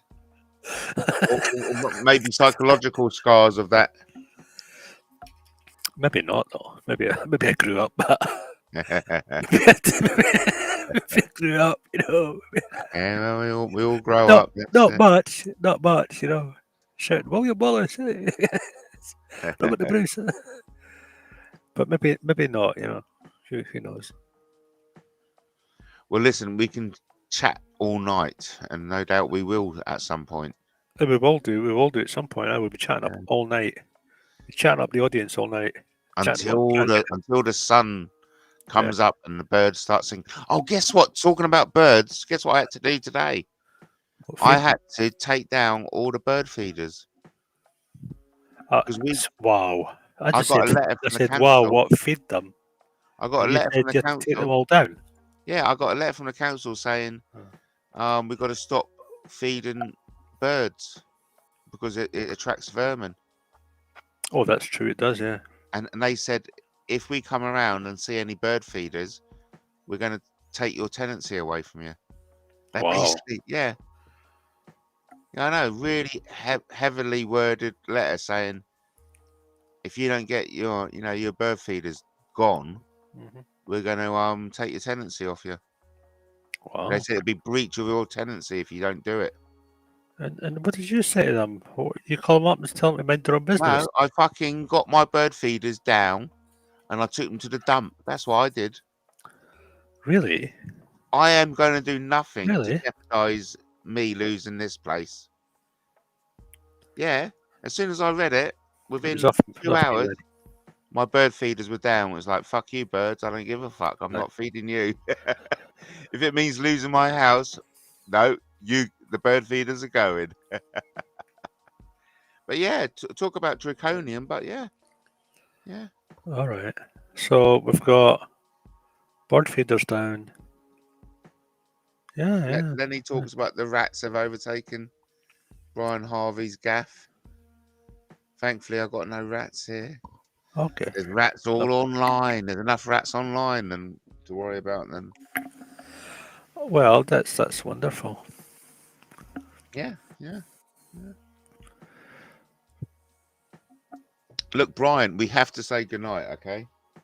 So can you say goodnight? No. No, you're refusing, aren't you? Yeah. You're just blankly refusing to say goodnight. Yeah. I'm gonna have to say goodnight instead then. All right. Good night instead then, everyone. You hang up. No, you hang up. No, you hang up. I'm off ski. Get out of here, people. What are you doing here? You stupid Irishman hanging about here with educated idiots like us. But isn't this sorry, me. I'm enjoying this because it's a regular thing now. It's a regular thing. Well, if it's and we anything do like it regular. If it's anything like me, it'll be irregular. It's like having a shit in the morning. It's regular. Matt, there's a train on the line. Always have to bring it down, don't I? I know. I'm vulgar. I'm a dirty pervert. At least, Anyway, thank you everyone for watching. If Brian isn't going to say goodnight, I expect I have to leave it to Lenny. Lenny, can you do us a favour and fucking say goodnight?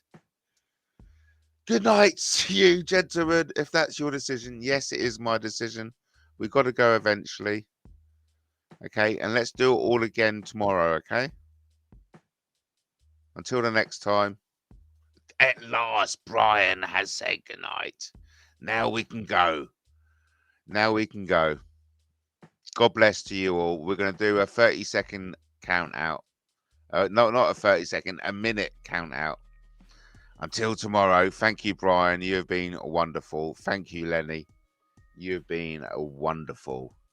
Thank you, everyone who's contributed tonight. Let's do it all again tomorrow. Until the next time, Lenny said good night.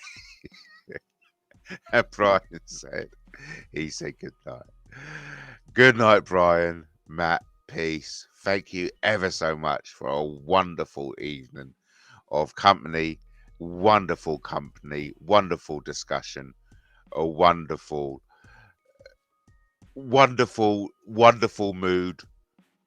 Loved it to bits. Until the next time, remember, King Arthur loves you as I love you too.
It's good night from him, and it's good night from us. Good night to the lurkers and MI5 pulling night duty.